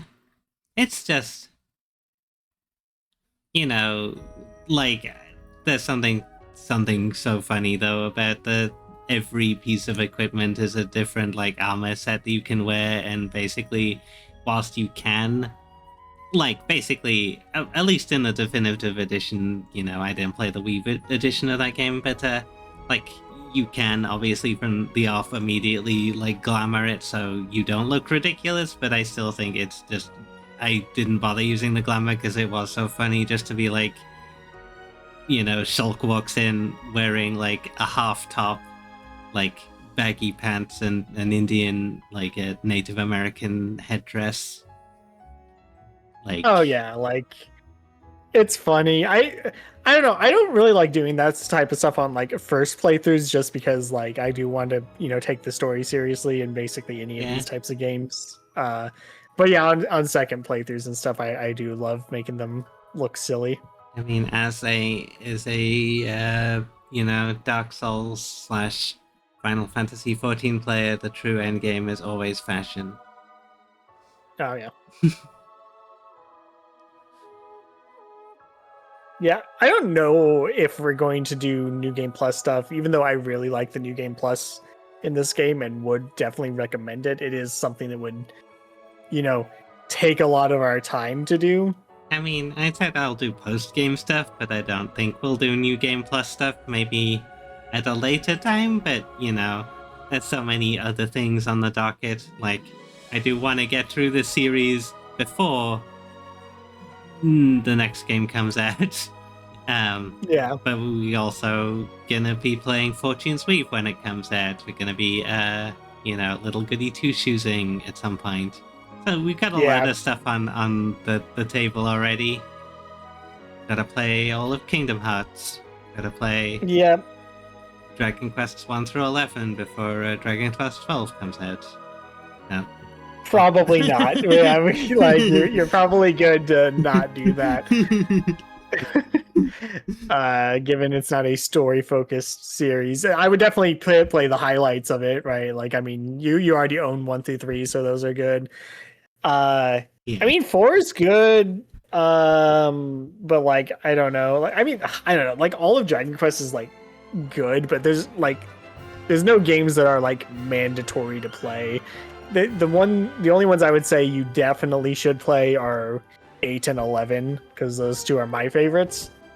I mean, like I said, you know, Dragon Quest is my, you know, I'm not streaming it, I'm not recording it. It's my comfort series that I play when I'm, you know, not doing anything.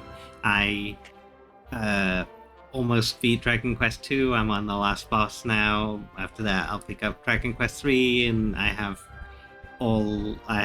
basically every Dragon Quest game up to 7. And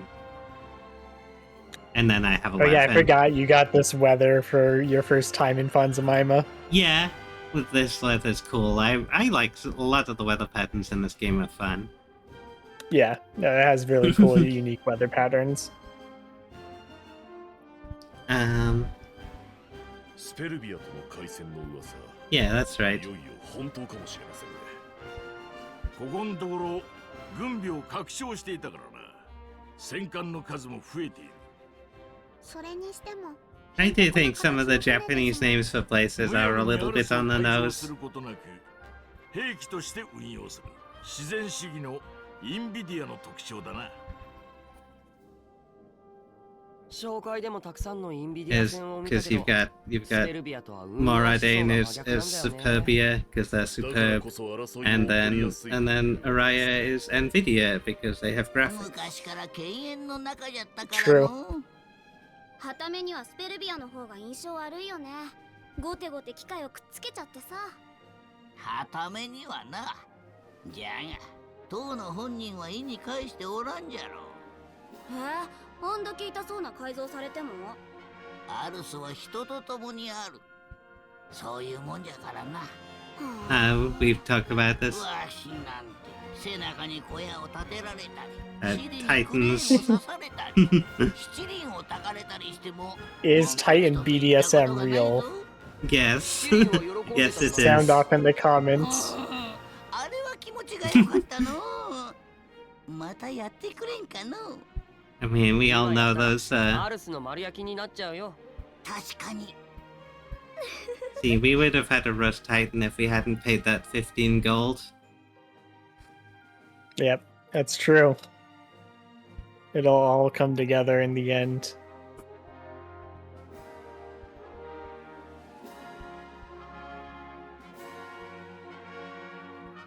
Ah, yes. We have to keep in this long extended sequence of you standing still. Very Yeah. important content. Mm-hmm. Spot the main character. It's obviously配給所だ。 It is funny that she's got a anime model because she's like literally like after this chapter she just never appears again. This is it for her.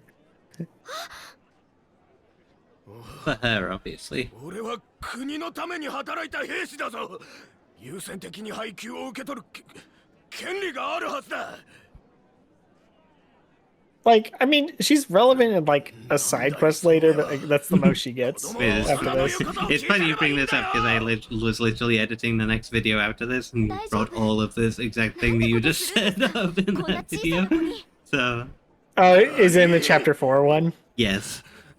Oh, okay. Yeah, I'm trying to remember what stuff I brought up before in like our chapter 3 playthrough, and I keep bringing up stuff that actually I talked about in chapter 4, not chapter 3. Here we can talk about this guy. What do you think? What do you think about him? Where did you put him on the tier list? Violent driver, yeah. What? Ooh, I put him Rest in peace. high on the tier list. That's why I gave him the calming music. Yep. Above or below Ryan? Above Ryan. Everyone's above Ryan. Yeah. Like, this guy never shouted, "It's fish time," as he was fighting us. That's true.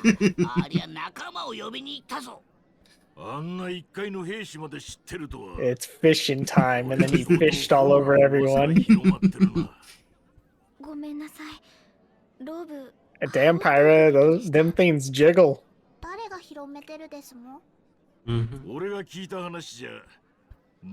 I need jiggle physics on Poppy's poofy pants. I need jiggle physics on Van Damme's boobs. I mean, they probably do jiggle. We just can't see him over the fucking, like, plated, segmented armor that he's wearing. I mean, it's not. I guess those are, like, pockets. Yeah, he's just got a lot of pockets. Oh, yeah, there's a cloth. Sure, he's got all sorts of useful tools in his utility belt. Every one of those just has a candy bar in. Like they're candy bar shaped. A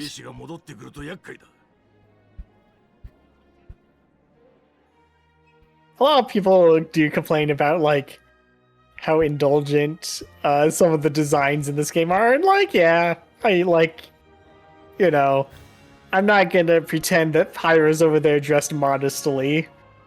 She's, you know. I mean, you know. yeah, but like, that's definitely, you know, something I feel like I might have been bothered by in the past, but, like, you know, yeah, I don't care. Listen, we're like 30 to 40 years old. We can let the 14-year-olds on Twitter argue about whether or not Pyra's boobies are ethical. Mm-hmm.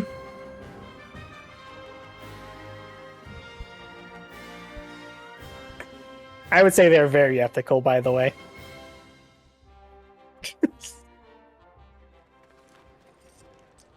You know why?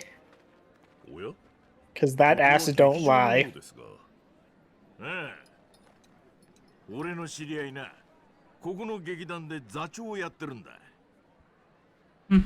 I can't tell if you're unamused by me or if your internet cut out.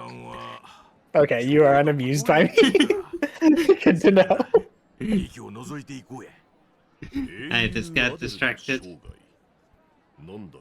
Distracted during recording, SMH. I'm over here cooking fire for your video, and they're studying the Wikipedia article for, like, ancient Japanese terminology or something. Yeah, I'm looking up Yoshitsune. I'm looking up, I forget his name, Michizane no Yoshizune or something. Ah, the Legend of Adam. その時私は見た Yeah, 暗黒の力が全て that を was 飲み込む Minamoto no 様を Yoshitsune. 人 The も Legend of Adam, I can tell you all about that. So there's this forbidden fruit, right? And when you Yeah. take the forbidden fruit, you get common rider powers, and you have to have a big fight. And at the end, you go to another planet, and that's sad. But that's the end. 神よ See, that's the common rider right 我 there. に力を Yep.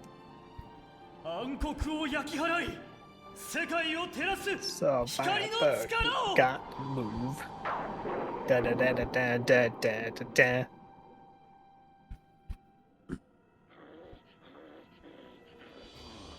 And there's Skull Kids.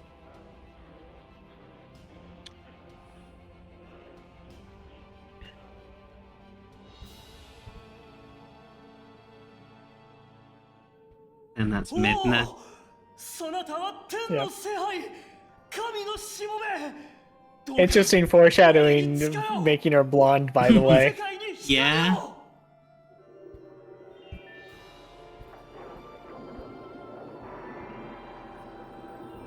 And her outfit looks closer to what Mithra actually ends up wearing later. Not the exact same, but you know. Yeah. しかしその代償は大きかった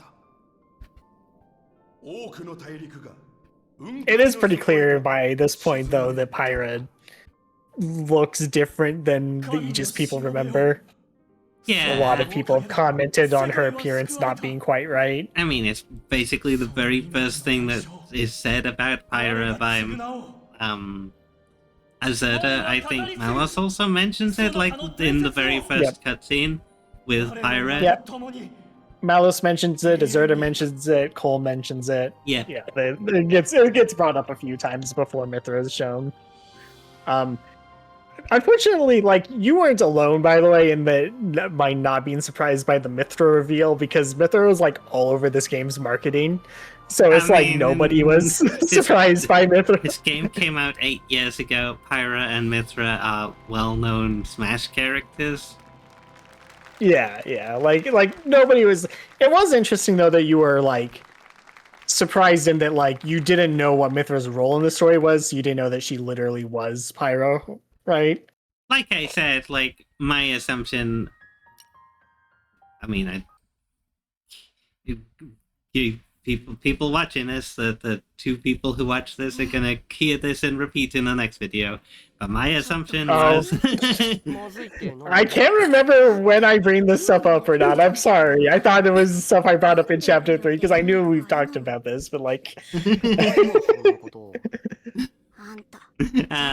Yeah, look forward to my discussion of this in part 4, which I think is going to be like video 6. Maybe I should have gone, or I should have watched part 4 and got a refresher on this. I mean, I haven't finished editing that, so. So I don't like keep bringing up the same stuff again and again. I'm gonna say part 4 is probably gonna be split into 3 videos. There is a lot of stuff there. Like every chapter is probably gonna be longer than the last. You know what? Something I definitely didn't bring up in part 4. What do you think of a Mui guy? He's definitely not suspicious at all, right? Mui guy? Yeah, he's like one of the amoral scientists, you know? Oh, him. He's... You actually forgot him. That's so funny.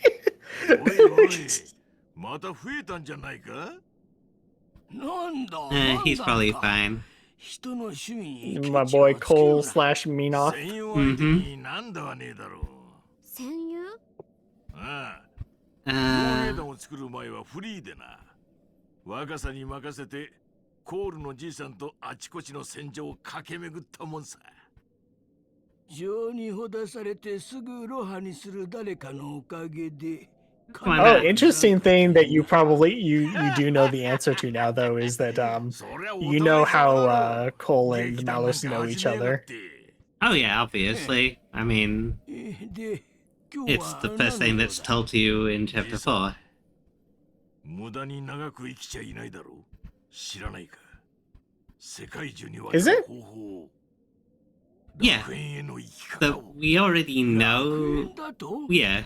Because, like, the first thing that we're told in Chapter 4, because I was literally editing this last night, is Mithra talks about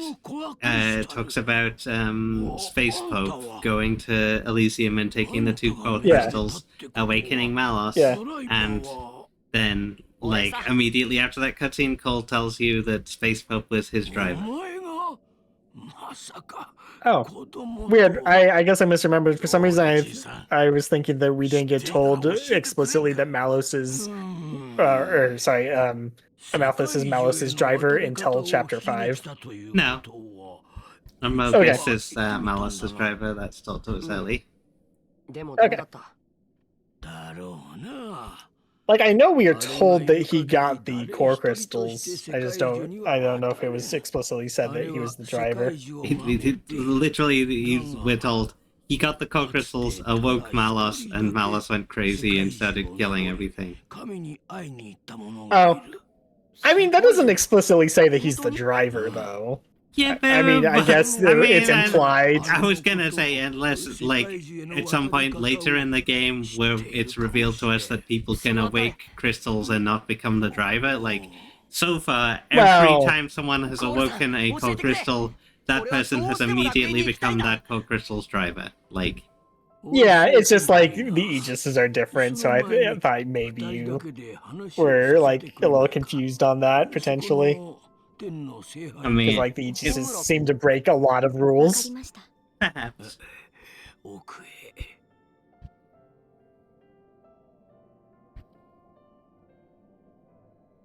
コールさんなんでしょ？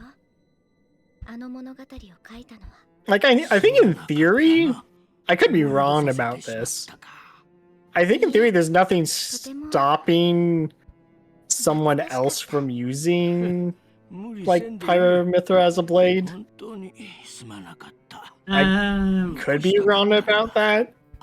Because, like, first off, it's not like Rex ever awoke their core crystal. Like, they were still awoken by Adam. Yeah. I mean, Pyramithra,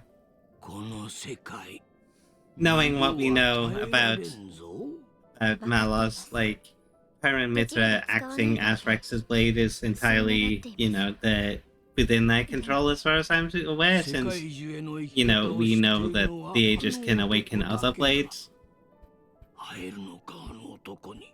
Yeah. Like I said, you could just have a circle jerk of blades. I do be circling my jerk over blades. You have Mithra awaken another Aegis, and then you have that Aegis awaken a Flesh Eater, and then you just go around in a circle like that. It'd be like the most invincible formation. その名忘れていたよ。さて、どこにしまったかな。Cough, cough, cough. I love how you thought he was gonna die before before he could get the thing to us. Yeah, he's got like a massive death flag over his head. It's like, I'm 500 years old. I'm 1 day away from retirement. Yep. You're so concerned with his death flags, you didn't notice Van Damme's. The giant neon death sign of Van Damme. よければ明日また来てくれ。渡したいものがある。行くぞ。宿のあてはある。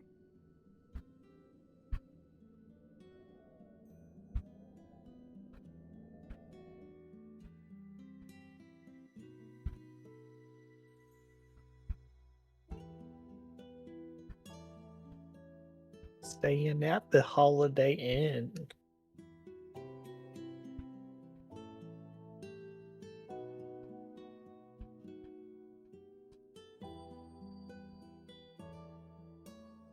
And now we're getting to the Malos Akos fight. Which I don't know if you just got like really good RNG or if my teachings have worked, but I genuinely thought you would struggle on this fight. But like he also just like did not use checkmate on you like at all. He used it on you like once, I think. I mean, yeah, like I was surprised. If I recall, you were kind of like, you gotta lock in. This is gonna be a hard fight, and I was like, nah. I beat up the nerd, and then I beat up the other guy, and it's easy. Yeah, no, like I had to redo this one recently. Bear in mind I was on Bringer of Chaos difficulty, and I got like hard stuck on this fight for a bit. Because I was just like, I'm a little washed at this game. It's been like, it had been a few years, but like, I'm replaying to get ready for the Switch 2 edition of this game. Yeah. And I was like getting filtered by this fucking fight. And again, I was on Bringer of Chaos, but I'm also like used to playing on Bringer of Chaos. So like, you know, but like he kept like putting me in like checkmate, like over, like he was spamming that shit. And like, I could not get him to actually like die quick enough to stop him from spamming that on me. And I would just die because like I can't remember because like I can do like Shackle Blade resist and I have stuff to resist Shackle Blade. I don't know if there's anything that resists Shackle Driver. If there was, I couldn't find it in my inventory. So even though I could protect my blades from getting shackled, I couldn't protect myself. So I was like, well, I just need to optimize my damage output to kill him before he can spam that shit. But I just couldn't get it done. Eventually, I did get a run where I was able to do it. But like, yeah, he's annoying as shit. Small anime girl.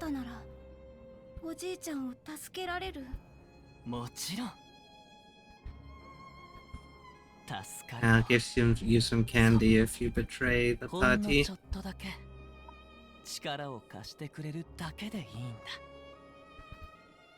I'm gonna straight up say that Akos looks like Bayonetta in Bayonetta 2. Can we get some art of that? I mean, yes, please.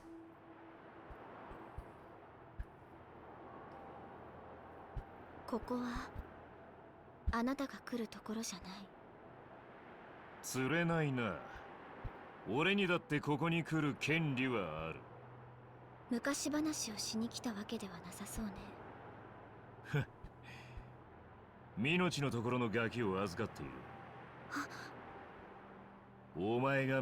mean, this is definitely something that I'm interested in, and you know, we haven't seen this again since this scene. But like, I mean, obviously the very first scene with Pyra, and now this scene shows that they can essentially dreamscape into a simulation of Elysium. So I'm interested to see where that goes.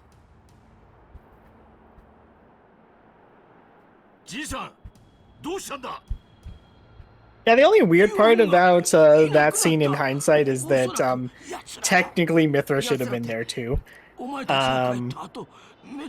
But you know, it's like fine. I mean, obviously they wanted to hide the Mithra reveal. I mean, I guess we'll find because, like, you know, that feels like spoilers because I don't see why Mithra should have been there because, like, Mithra is very explicitly woken up in the next scene. Like, she's not awake yet.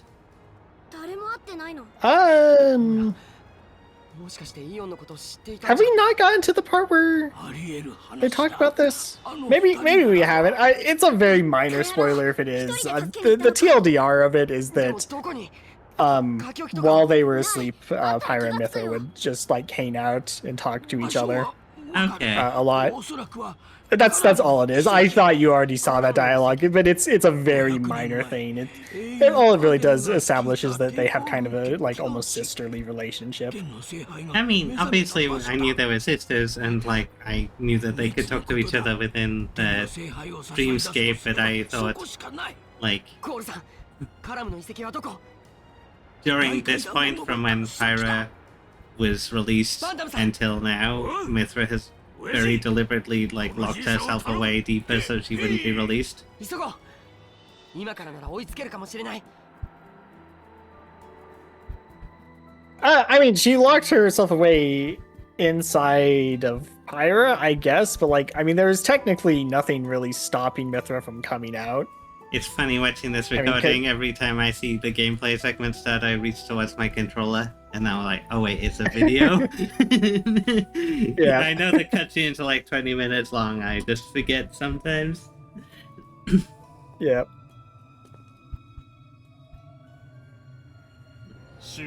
But yeah, I mean, it is Mithra's body at the end of the day. Yeah. どんな姿でいようと関係ない。これが今の私。あの子はどこ？義経ほどゲスじゃないんでね。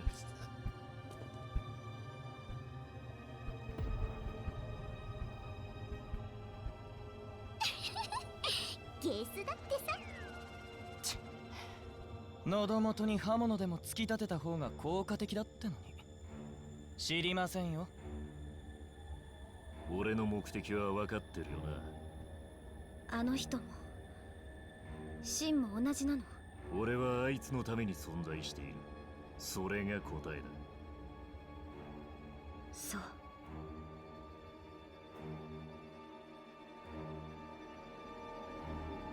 その目、気に入らない。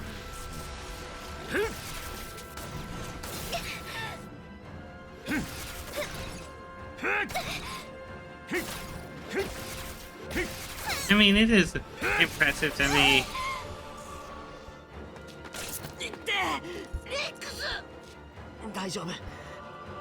that we are essentially told that Pyra is like Pyra slash, I guess, Mithra 2, you know, aren't up to their full strength unless Rex is around. But like Malos is very clearly just overwhelmingly powerful, even though, you know, Malos's driver is off running the church. And it's very clear that connection just doesn't exist. I mean, except it sort of does. I mean, the important thing here is that Malus is explicitly said to be way weaker than he was during the Aegis War. And yet, still.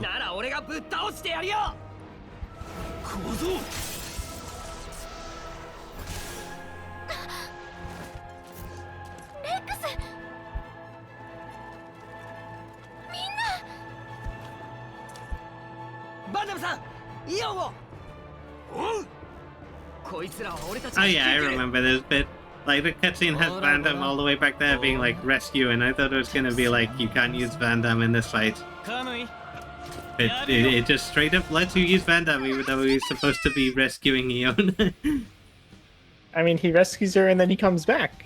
Yeah. That's pretty normal, I would say. I mean, it also just like pans over to show you your party, and it says party formation changed here, as if like Van Damme was supposed to have been taken out and then he isn't.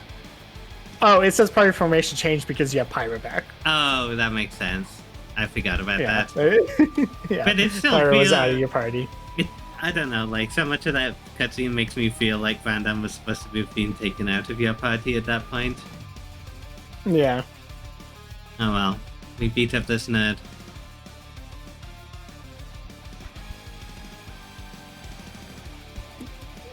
The audacity of this. What? Just like, oh yeah, he uses checkmate like right as he's dead. Yeah. Like, God, like I got like stun locked by that for like on repeat. He just would not stop doing it to me. Mm-hmm. Like, I was positive you would die to this fight at least one time. Like, and I would have to help you out a little bit, but no, you first tried it.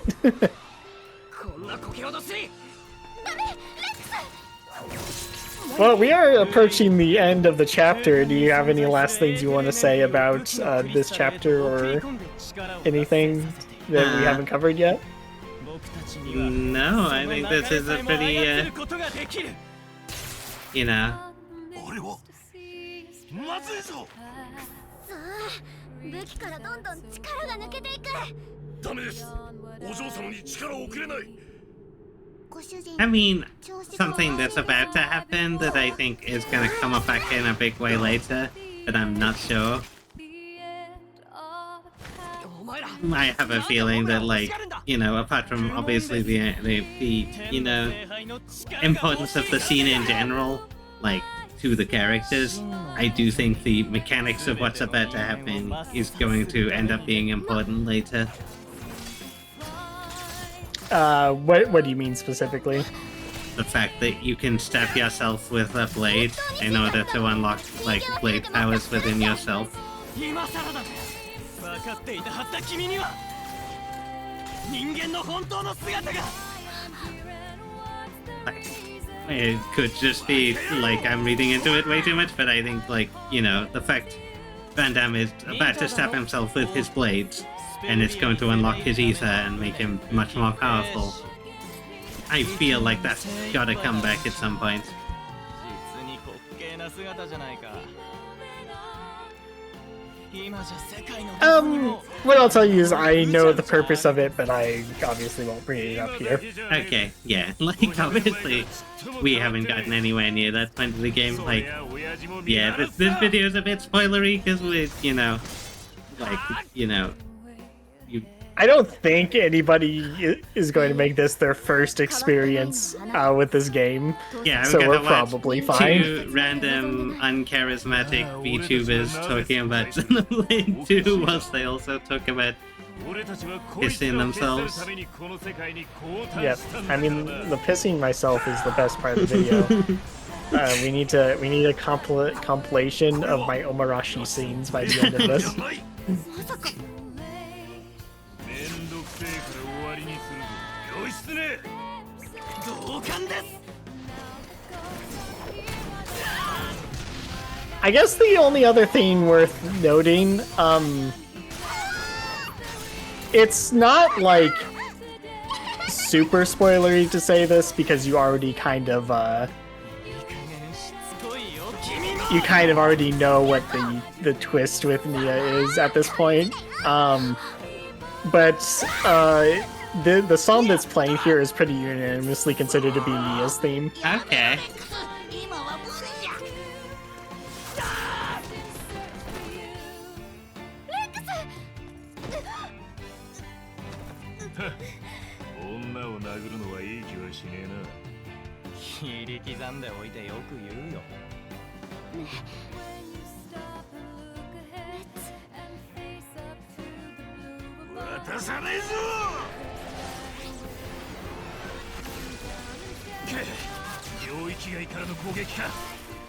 What I'm gonna say is Xenoblade Chronicles has some really good cutscenes, like just the series in general. I know, right? そんなことは100も承知だ。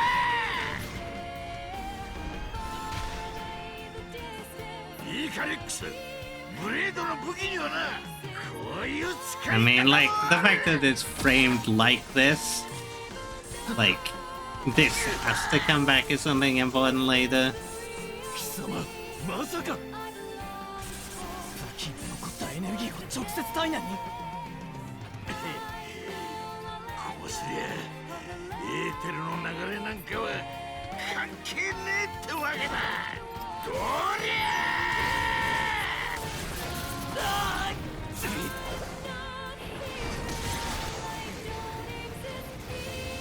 Like, the fact that he straight up becomes, you know, powerful enough to, like, deflect a hit from Malos by doing this, like... I mean, he's just using the power that his blade already gives him, though. That's something worth noting, is he's not doing anything he couldn't do normally. All he is doing here is... Because, like, Abrona's ability, like, gets rid of the ether flow in the air. Yeah. But like if you're channeling the ether directly, i.e. by having a weapon in your blade inside of you, then the ether flow in the air doesn't matter. I guess. I don't know, it still feels like he got a power up from this, but maybe not. Maybe this is something he could have always done. 終わりだ。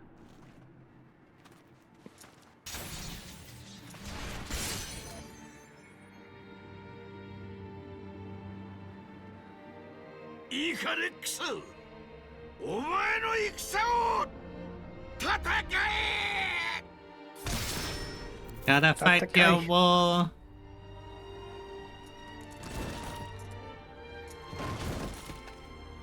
バンダムさ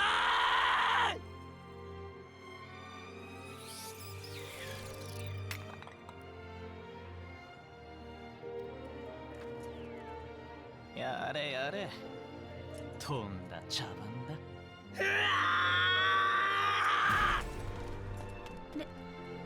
レックス。ん、よくもバンダムさんをバンダムさんを。ダメ。逃げて。うっとうしいぞ。小僧。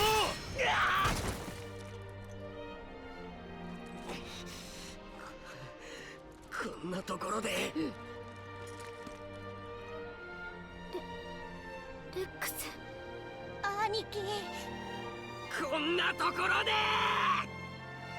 消し飛べ。 Ooh. You get the mech. Yeah.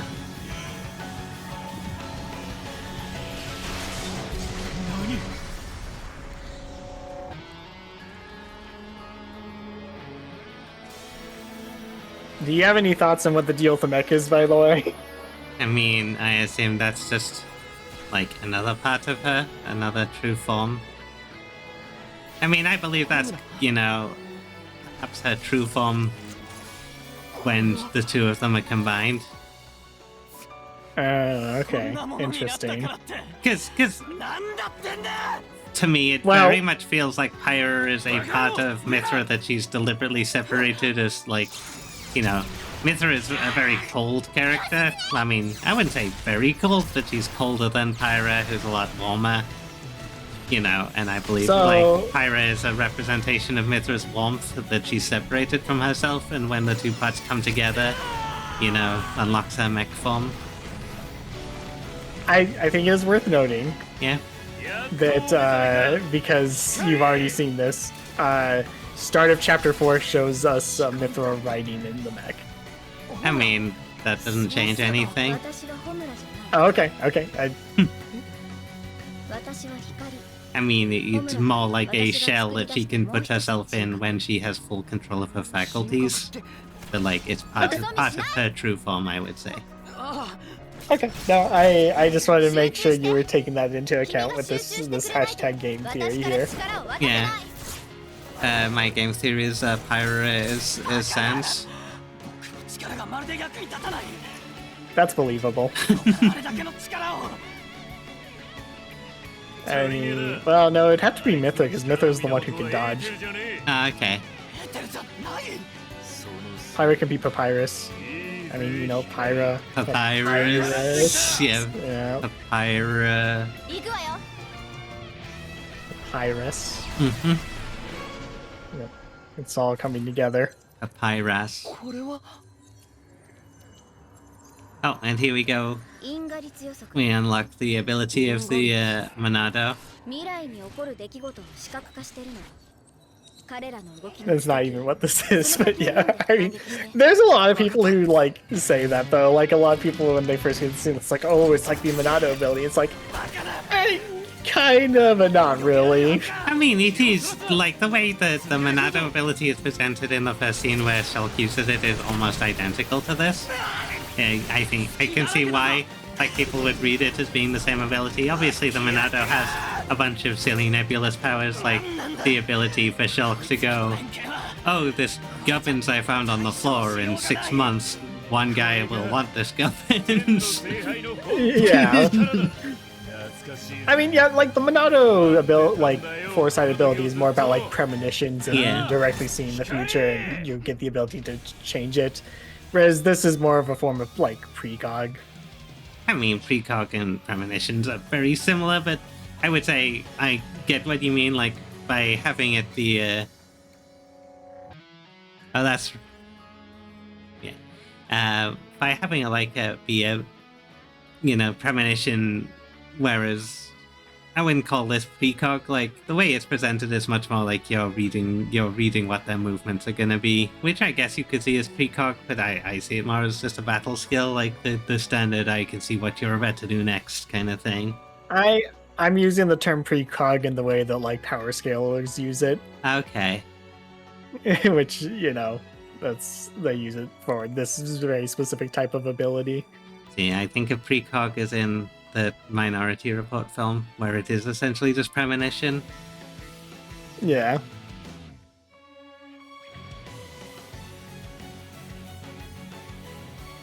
Banger ass, baller ass theme song, by the way.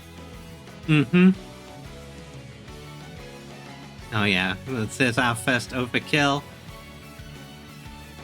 Yep. And I got the excellent. See, I mean not there, but I got one there. Oh, you did? What the fuck? It didn't look like it, but fair enough. Oh, excellent. We're super killing Malos. Malos is never gonna recover from this. For some reason, you bring out Dromark here, who's this total ass from a butt. Yeah. I think Dromark might actually be the worst blade in the game. I'm trying to think if there's one that's worse. There's a couple shield hammers that are probably worse than Dromark.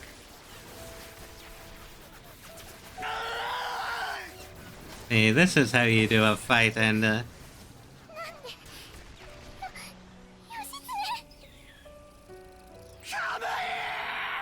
yeah, we kill Kamui.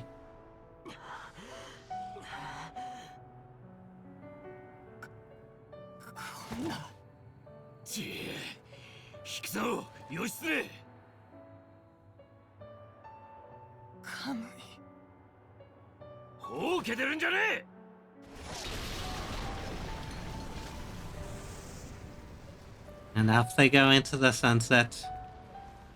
They won't be back. Yep. That's the last we'll see of those guys.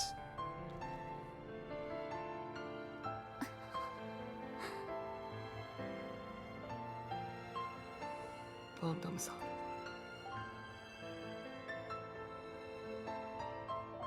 He'll be fine.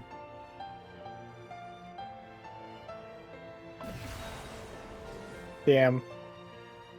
If we had a party member that could revive the dead. Yeah. It's a shame we don't have one of those around. Mm-hmm.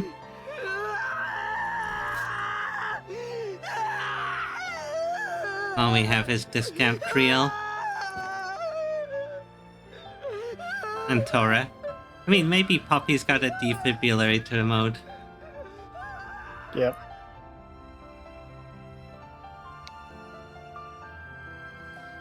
I would say one thing, looking back at the scene,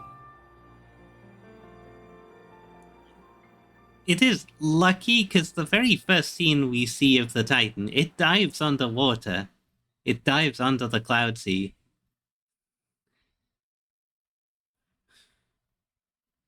So it's lucky that was above the Cloud Sea when we get there, and it's lucky it doesn't just flood the entire of Fonsamima. Anyway. All right. Well, that's it. Yep, that's We're it. done. Yep. Enjoy us yapping for 2 hours where we just get sidetracked. Anyway, see ya.